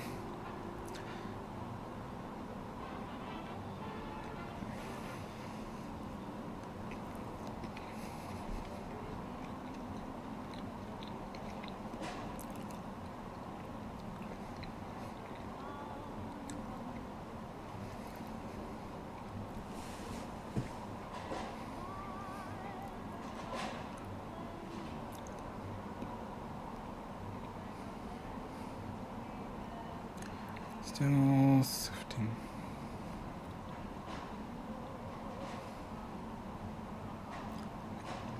Jay says, oh, softening plant. They say the Queen Mary softening plant was removed. Yes, it was. So the Queen Mary softening plant was directly forward of Boiler Room 1. And if you were to take a tour of the Queen Mary's lower levels, you would walk through the water softening plant today. I know, because I've been through there. And it's completely empty. Aside from the fact that there was a set that was put in there for one of the tours. See, they give these kind of hokey tours, right? They're designed to scare you. It's it's like they're ghost tours. But there's a nighttime ghost tour that you could get, and part of it is like, they don't do this anymore, but back then they would take you to the water softening plant. They didn't tell you it was a water softening plant, but they took you to the water softening plant, and there is a set piece that's still there to this day, and it was designed to make it look like the ship was bursting at the seams, like water was rushing in. And I did see it with my own eyes when I was a teenager. I saw it with my own eyes. And so it was designed to make it look like water was rushing into the ship between the plates and stuff like that. But it's entirely a fake set built into the room. And the bottom of the floor is actually a giant rubber tank. So it's constantly filled with water. Even to this day, there is water in that tank. And when you look down, there's water everywhere. when people see that today, because the set doesn't work anymore, they think that the ship is actually leaking water when they look at it, because they see a big pool of water beneath you with pipes and everything flowing through it. So they think like, oh, that's not supposed to be there, but it's a set. It was meant to be flooded, and the water is still down there because they never pumped it out. So that's one of the things I'm hoping that eventually they'll remove that water, remove that set, you know. But yeah, the water softening plant used to exist on the Queen Mary. It softened. Its main purpose was softening water for use in the boilers. So it would take salt water, remove the salt, and remove the minerals, and it would make soft water for the boilers on the ship. And then there was a part of the softening plant that would reintroduce minerals to make fresh drinkable water for the various kitchens and, you know, all over the ship. So there was fresh drinkable water all over the ship. That water was pumped from the water softening plant up to the water tanks on the top of the ship. There were 2 tanks on the ship. One forward, one aft. And they were huge. And they supplied all the plumbing throughout the ship using gravity. And so it's actually kind of interesting, yeah. They supplied the whole ship using gravity. And then the water softening plant also did a third thing, which is it provided salt water from the sea that was filtered to clean it, but keep it salt water, and that was used for the pools on the ship. So the first class swimming pool, second class swimming pool, as well as the bathrooms on the ship. So I believe the toilets flushed with salt water, and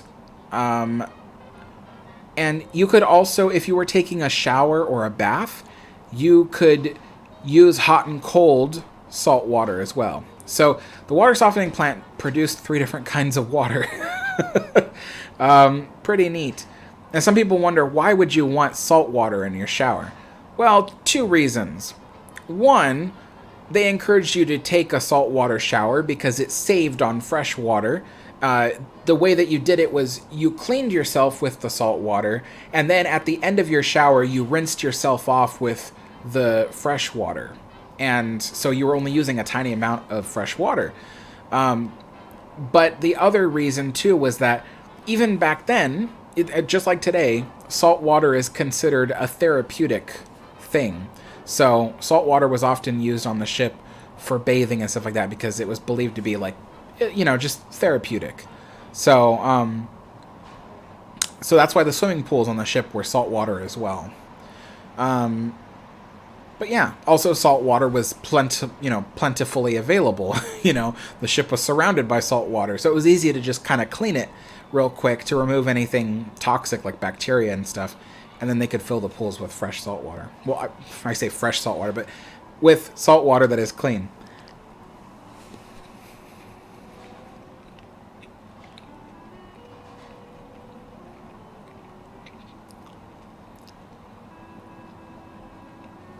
Mark says, don't hate me, Alex, but I have a pair of Queen Mary cufflinks from her propeller.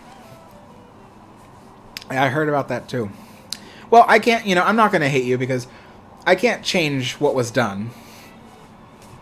So it was done, things were made out of melting it, and there's nothing I can do to change that. So if people are going to buy that stuff, it doesn't bother me. But it's just sad that it ended up being melted in the first place. But I guess it doesn't matter, right? I mean, there's 3 others, and they're not really being used. So it's not like it's hurting anything that one of them was melted. But Derek, thank you so much. Glad that you like the music.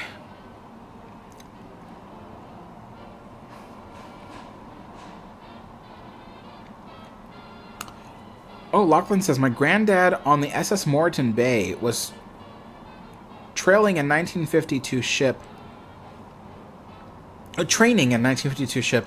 Was 26 years old then and hit a storm that made the deck piano go through the dining room wall and into the sea. Wow. That's crazy.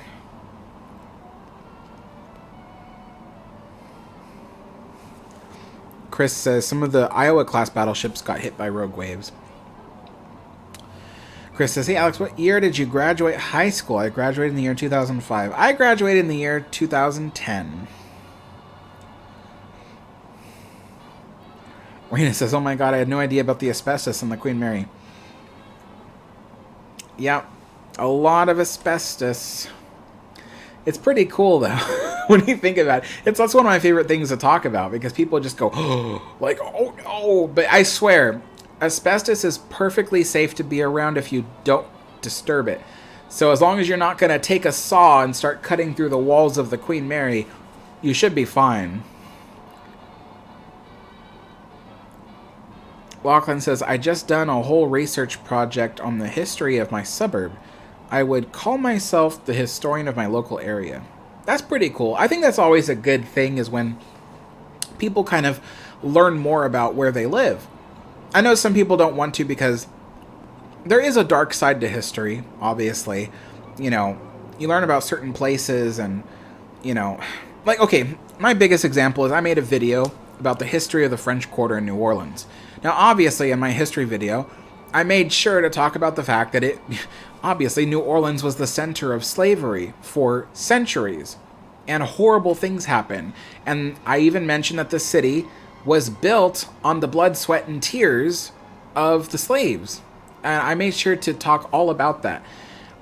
But I do think that it's possible to have an appreciation for history and be interested and intrigued by it, you know, while still respecting the hardships and horrible things that happened in history. That's how I see history.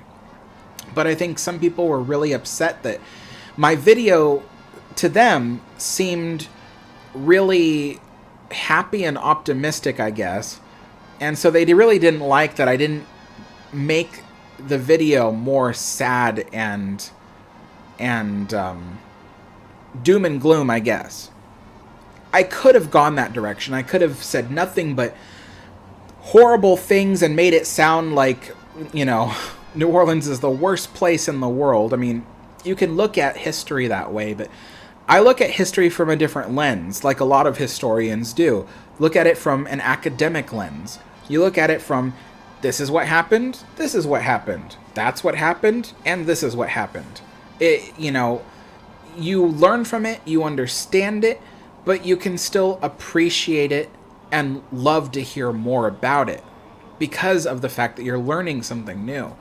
So I try not to let my historical videos become these things that make you feel like the world can't be better.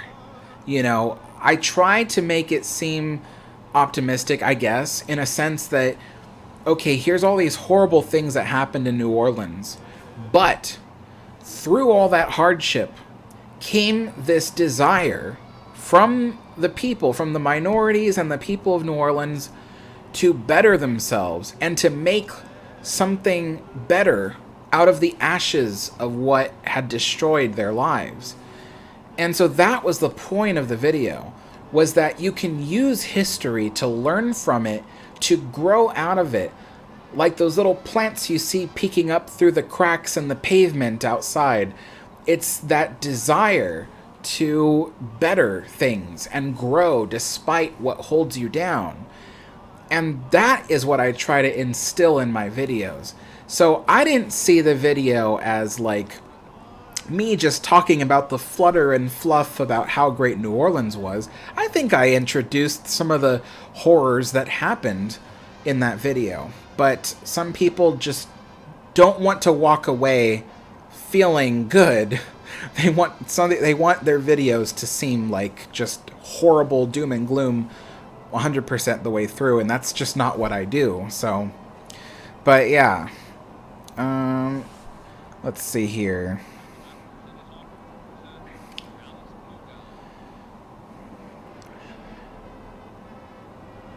Justin says, one of the propellers should be returned to Clydebank in Scotland. That'd be a good idea. You know, I'm all for that. I think Clydebank does need more stuff from the original ships that are still around to kind of display there. You know, when when the city of Long Beach was going to be giving away those lifeboats for free, I personally contacted the museum, the Maritime Museum of Clydebank, which is almost a misnomer because the Maritime Museum is actually just one room within a government building. But I contacted them and I said, look, here, I'm so-and-so from so-and-so, because I was part of Culinary Restore the Queen at the time. And I said, look, they're getting rid of these lifeboats. Me and the organization I'm with can help you to kind of acquire them if that's what you really want. And I contacted them because I knew they were Clydebank. I wanted them to have one of the lifeboats. They never emailed me back. So I don't know if it's because they didn't get the email or they didn't see it or they missed it or they tried to ignore me. I don't know, but I tried. So, let's see. Lachlan says, do you like old music, Alex? My favorite from 1930s, 1940s music. Can't stand the new music, even though I'm only 14. I like all kinds of music, so I like all the music my dad likes, which is a lot of 80s stuff, but I also have an appreciation for for band music of the 1930s and early 1940s. I got into that thanks to my friend Shiloh. He really introduced me to all that stuff, and I guess my favorite is Henry Hall, who was a band director, so it was an orchestra band. And Henry Hall, in fact, was invited to be a guest band director aboard the Queen Mary on her maiden voyage. So that's pretty cool. He also created the song Somewhere at Sea, which is about the RMS Queen Mary. So if you guys ever want to hear that, I highly suggest it's a great song. It's called Somewhere at Sea, and it was done by Henry Hall.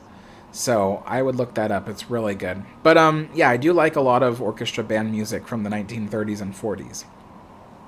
I am not enough of an expert to name every single band and every single song I like, but when I hear it, I like it. I also like a lot of jazz too.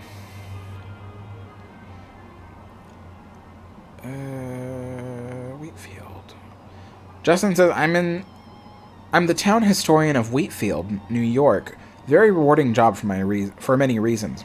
Awesome. Yeah, I mean, it's really cool to kind of learn about the local areas that you're in. I know I've been doing a lot of research on Portland and as well as the various cities around Portland and Oregon in general, basically, because I live up here now, so I want to know more about its history, and there's a lot of interesting little tidbits and fun facts and things.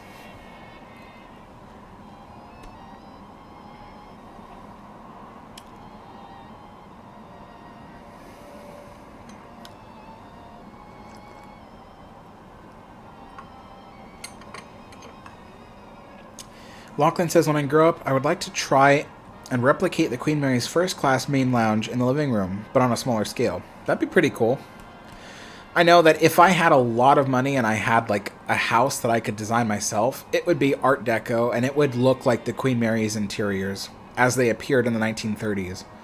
I think about that a lot. And I daydream a lot, but I think about it, I'm like, oh, how would my living room look, all, like, covered in really fine wood veneers and stuff, all Art Deco looking with light fixtures and stuff. I think about that a lot.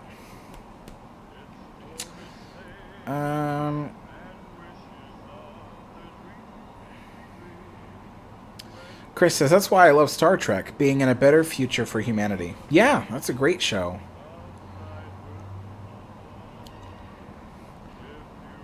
Justin says, well said on New Orleans, Alex, that's what we do.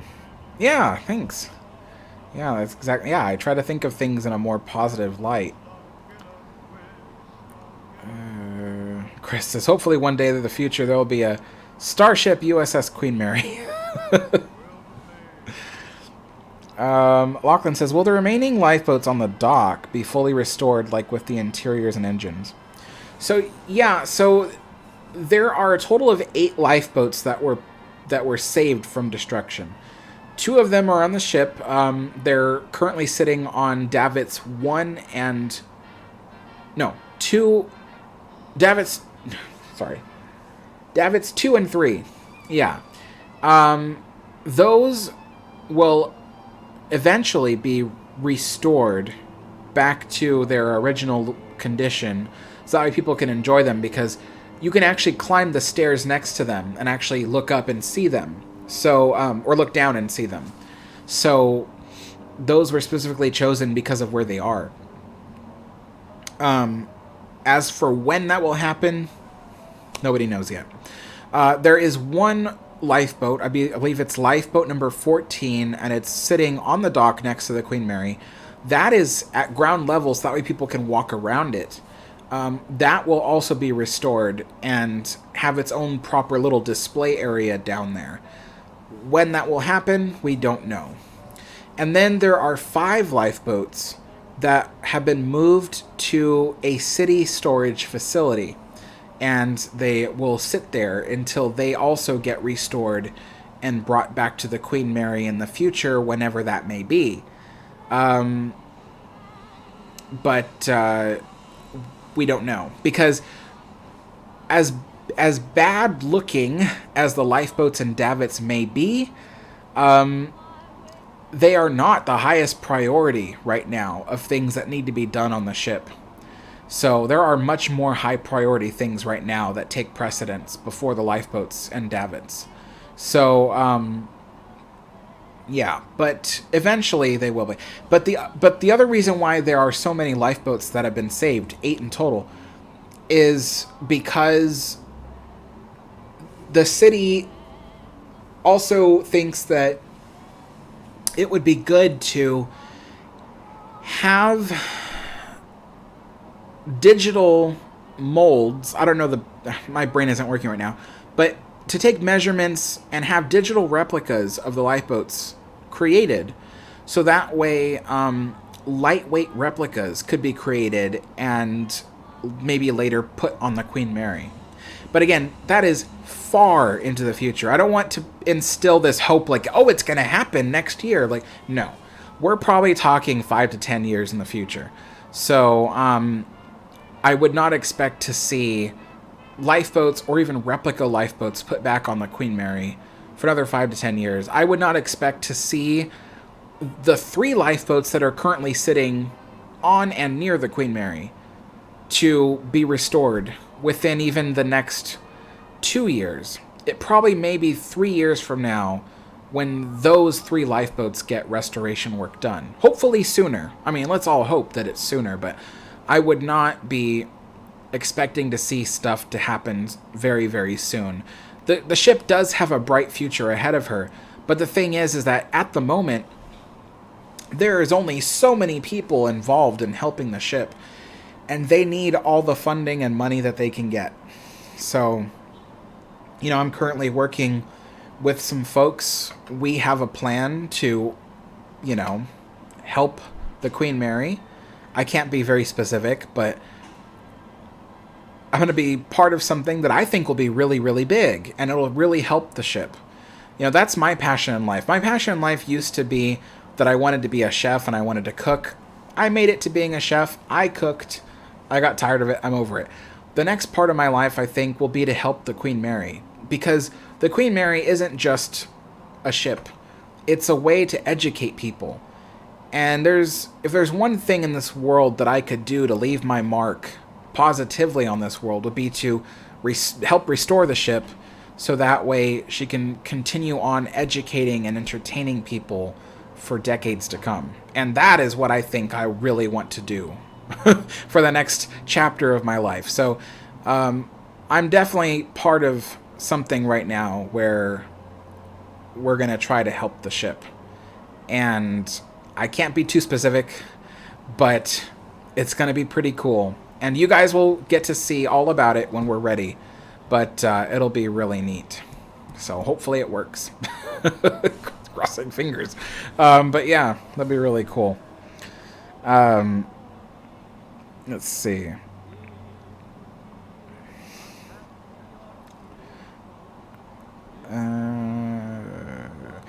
Mark says, there is a chap named Peter Nego, YouTube channel Midship Cinema, who has his home decked out and paneled, etc., with Ocean liner memorabilia. It's quite extraordinary. The pieces he has. I think I saw a photo of his living room for Christmas, if it's the same person. But it looked like a really nicely paneled living room with a fireplace and lots of ocean liner memorabilia everywhere. And then he had his little Christmas tree set up in the corner. It looked really beautiful. I think that might be the same person, but yeah, really beautiful.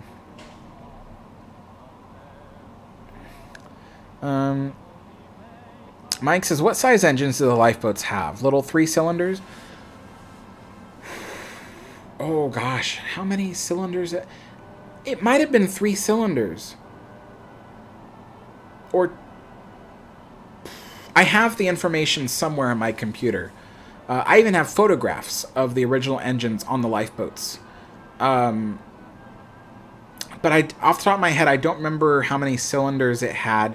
But I can say that they were, yeah, about the size of this table that's next to me. So this is about 4 feet. So the engines on the lifeboats were about 4 feet long and just about, about 2.5 to maybe 3 feet wide.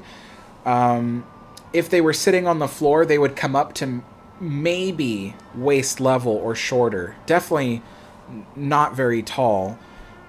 They also were equipped with a tall snorkel. So you would raise up the snorkel, and that was to help in case water rushed into the lifeboat. And then, let's see. I don't know a lot about engines, like particularly like combustion engines, but I think I heard somewhere that these engines were self-primed, whatever that means. Self-primed, like they were basically ready to go.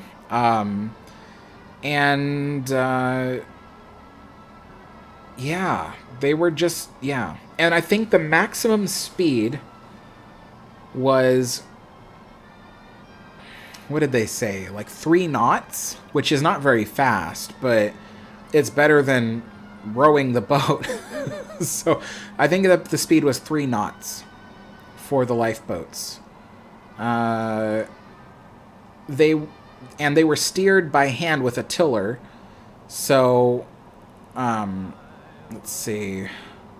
The boats were equipped with oars just in case the engine didn't work. The engines were diesel. Now, that's a big deal because I know diesel engines are so commonplace now you wouldn't think twice. But back then, a lot of small engines were kerosene engines.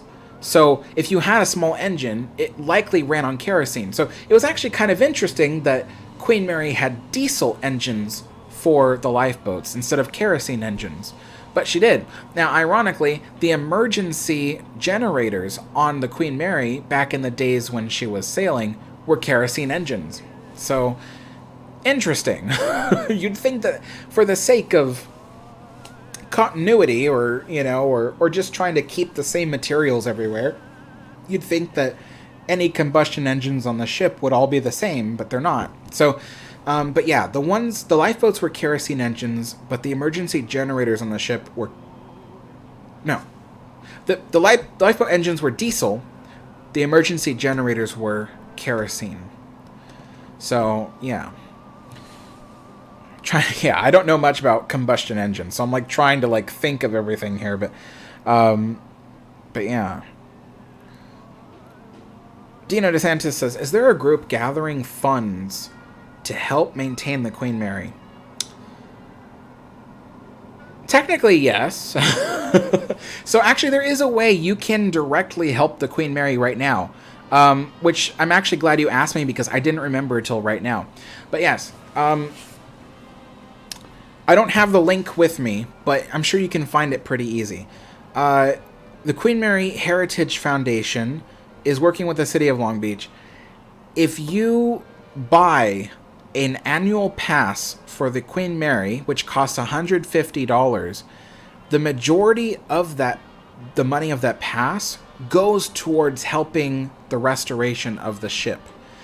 And so, yeah, that is really important because up until a month ago, or earlier this month, actually, not even a month ago, earlier this month, there was no way to directly donate towards the Queen Mary. So this is the first time anybody can do that. So yeah, if you want to directly help the Queen Mary, you can get the Queen Mary annual pass from the Queen Mary Heritage Foundation. Let's see. I think, where can you go to get it? Do you have to go to the Queen Mary Heritage Foundation, or do you go to the Queen Mary website? Well, I know... See, I got the alert on Facebook, and then they gave a link to where you can get it. And I think it was a city website, but it was put together by Queen Mary Heritage Foundation. You'd have to do a little bit of homework, you guys. But yeah, there is a way. You can buy a Queen Mary annual pass right now. It will go into effect when the ship opens. So even if you bought the annual pass today, it would not start until the ship opens. So that way you don't feel like, oh, if you buy it now, then you're wasting, your annual pass. But even then, I'm probably only going to visit Queen Mary once this year, if I go at all. But if I have the money, I plan to donate $150 to get that annual pass, just so that way that money goes towards helping the ship. So yeah, there is finally a way you can directly donate to the Queen Mary in that way. So, yeah.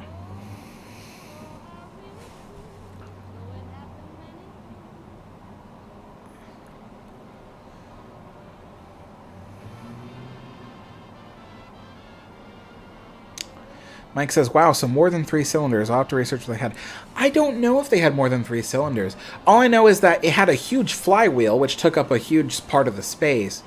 And then the engine also had a few other features with it. I don't think it was more than 3 cylinders. It's just that it was a big engine. It was designed for power output rather than speed.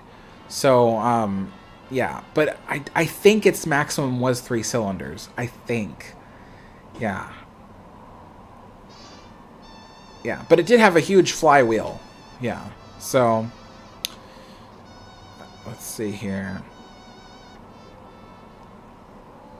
Historic Production says, self-prime means that they are ready to start easily without priming them. Well, see, that's what I'm asking. Like, what is priming the engine? I don't know what that means. So,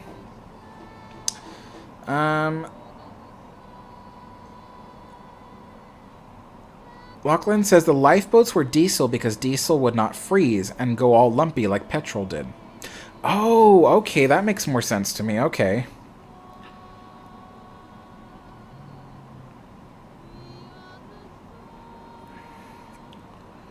Lachlan says, we have a diesel-powered cabin cruiser. She is very loud and noisy. She rattles a lot, but she's still a good boat. She was built in 1977. Interior is very 70s, brown and burgundy colors. Oh, I don't like those colors. But yeah. Yep. Yeah, the Queen Mary's lifeboats are pretty interesting. They're not like... when you think of lifeboats on an old ship, like Titanic, for instance, they seem very basic. It's a boat with benches and oars and even a sail. Simple. Queen Mary's lifeboats were really technically advanced for their time. They were divided into watertight compartments. I believe there was a total of 6 compartments on each lifeboat. The boats also had side tanks that were buoyancy tanks. So even if the entire lifeboat was compromised and water had gotten into it, the buoyancy tanks would prevent the lifeboat from fully sinking, even if the boat was fully filled to capacity with 145 passengers. The other thing, too, is that underneath the seats of the lifeboats were watertight containers that 2 of the containers were fuel bunkers for the diesel engine. The rest were bunkers that contained food rations, such as canned milk, bread, a few, like, biscuits. Biscuits meaning the stuff that, you know, like British biscuits. And then, let's see, water as well. A little bit of water. Like little canteens of water. And then there was other bunkers, little tanks, filled with things like flares, blankets, yeah, flares, blankets.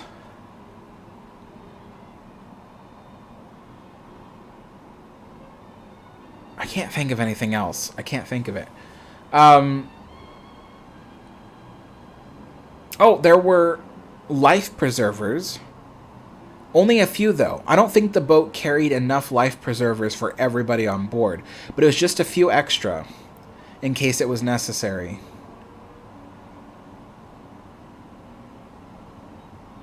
And then on top of the boat would have been laid the oars. I don't believe Queen Mary's boats had sails the way Titanic's did. But they did have oars. But the other cool thing about the lifeboats is that they were designed so they could not capsize. They were so weighted down at the bottom that that they could not capsize. So that was another interesting thing. Let's see. There was one more thing. Oh, yeah. So the sides of the lifeboats had these steel ribs on them. You might have seen them if you've seen the Queen Mary lifeboats before. But they had these steel ribs on the side. The authentic Queen Mary lifeboats had 5 steel ribs on the side. The others that had 4 were from other ships. But 5 steel ribs. That was a direct a direct response to Titanic's lifeboats, because there were stories that as Titanic's lifeboats went down the side, you see the ship was listing a little bit. So when they went down the side, they would scrape along the edges of the hull, and the lifeboats would get slightly caught up on some of the rivets, and that would cause the ship to kind of bump and jerk as it went down, scaring the passengers. It wasn't a deadly thing, but it was just scary. And so Queen Mary's lifeboats were designed with these steel ribs on the side to help. They said to act like a sled, so that way as the lifeboat lowered, even if the ship was slightly listing, the lifeboat wouldn't catch on the rivets and therefore would slide quite easily down the side of the ship, so make it a little bit less distressing to passengers. So that's another interesting thing about Queen Mary's lifeboats. Let's see. Lachlan says, priming the engine means you press a button a few times to pump petrol or diesel into the engine so it can spark and ignite the fuel to start the engine. Ah, I see. Okay, I had an old Ford van once, and sometimes to get the engine started, you had to pump the gas pedal a little bit to put fuel into the engine so it will ignite. So okay, okay. Let's see. Spirit says, out of these 3 ships, which one do you like better? Name it. 1, 2, and 3. Lusitania, Aquitania, or Mauretania. Which do I like better? Mauretania for sure. Mauretania for sure. Then Lusitania, then Aquitania.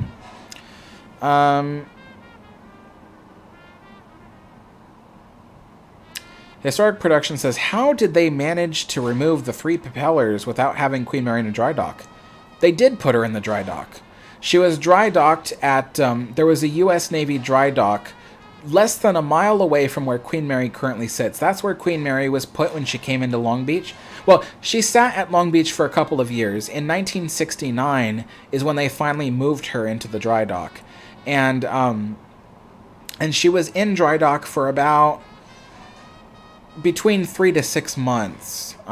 Maybe not a full 6 months. Probably was more like 4 months. But she was in dry dock for about 4 months.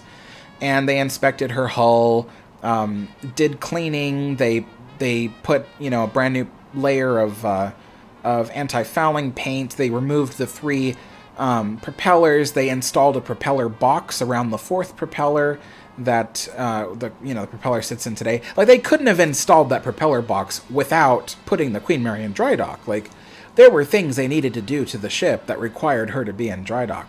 But that dry dock no longer exists. It's been paved over since then. I believe it was paved over in the 1990s. But it no longer exists. But yeah, she was dry docked for sure when she came to Long Beach. I have tons of photos of it. Let's see. Mike says, don't let your tea get cold. Sorry, it's already cold. It's been well over 2 hours since I started this stream. Spirit says, how did they remove Queen Mary's 2 funnels at a point in World War II? What?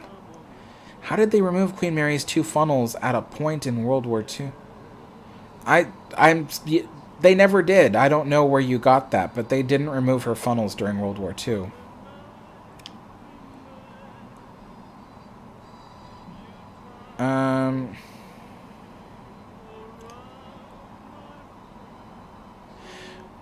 The Dagonator says, weren't they putting a dry dock near the Queen Mary for maintenance and stuff?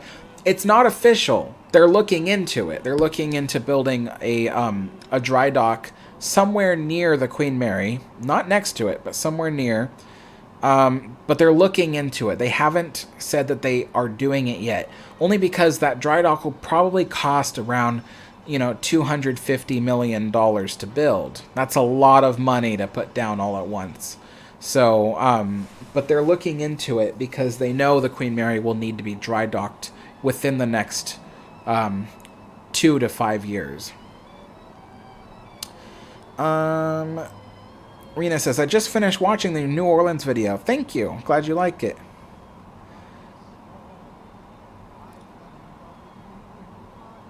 Chris says, hey Alex, what do you think of the HMHS Britannic's lifeboat davits?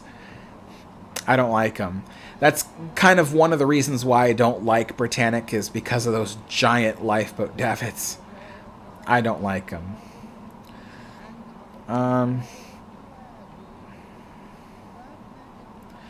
Lachlan says they removed the propellers because if they had left them on the prop shafts, they would sag and eventually break. No, that's not true. Because they still have a propeller sitting on the shaft and nothing's happened. Yeah, they would not design a ship where the propellers could literally break off the ship if they weren't moving. But yeah, they would not design that. They were much better engineers than that. You got to give them better credit than that. But no, the reason why they removed the reason why they removed the propellers was because they wanted to display 2 of them. It was actually part of their design. They wanted to display 2 of them. They wanted to melt down a 3rd one so that way they could sell stuff. And then the 4th one was going to be put in a propeller box like it is today. So they had specific plans. The other 3 propeller shafts were welded shut to prevent water from coming in, which is unlikely, but just in case, they welded them shut. So, but yeah, no, it wouldn't have broken off. Let's see. Spirit says, I have a picture. I saw it on Google. Yeah. Britannic davits made it look ugly. Yeah, Britannic's davits did make it look ugly. I have to agree. I don't like those davits on that ship. What's really funny is not a lot of people know this about Queen Mary, but she actually had Welland-type davits on the ship. So Welland-type davits, if you don't know, are the same brand and make of davits that Titanic had. And Queen Mary's Welland-type davits were located just aft of the current lifeboats on the ship. So they added those lifeboat davits during World War II, because they were carrying so many troops, they needed to add extra lifeboat capacity to the Queen Mary. And so there were lifeboat davits added to the forward well deck. Those were Welland type. And then they added extra lifeboat davits, I believe, 2 on either side of the Veranda Grill restaurant. And then there were 2 or 4 more Welland type davits located on main deck aft. So it was outside where there was a big open area. And they removed most of those Welland type davits after World War II, keeping only 2 on the ship. So there was 1 aft of Lifeboat 23 and 1 aft of Lifeboat 24. And those stayed on the ship even till the ship came to Long Beach. So even into Long Beach years, Queen Mary had Welland type davits on the ship. And it was at Long Beach that they removed those davits because they wanted the ship to look more original, and those davits were not original to the ship.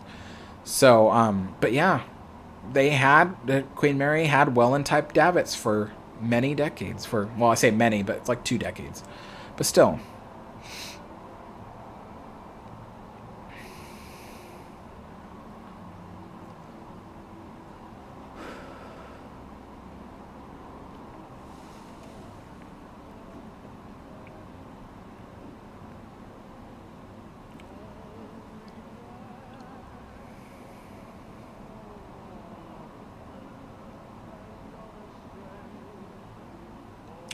Lachlan says that they could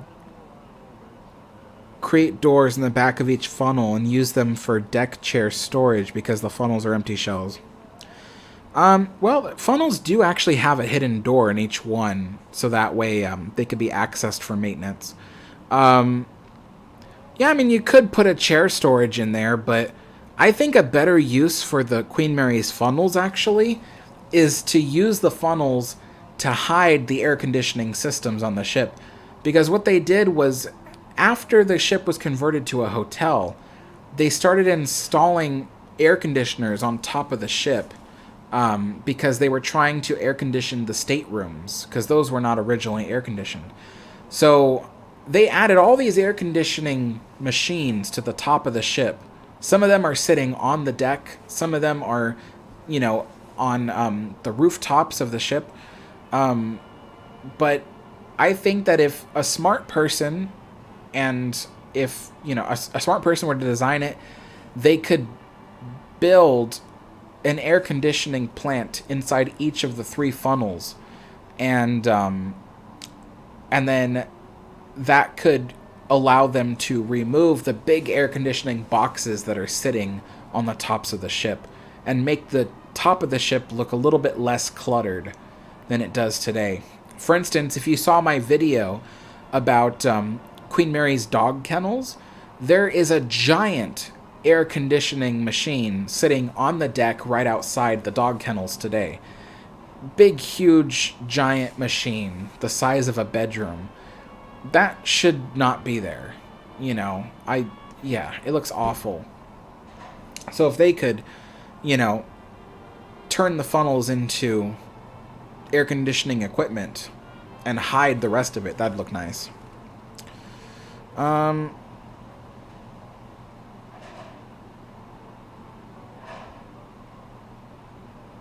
Yeah, it is a long stream. I do have to get going, though. It's been an hour and 20 minutes, or 2 hours and 20 minutes, I'm sorry. So I do have to get going.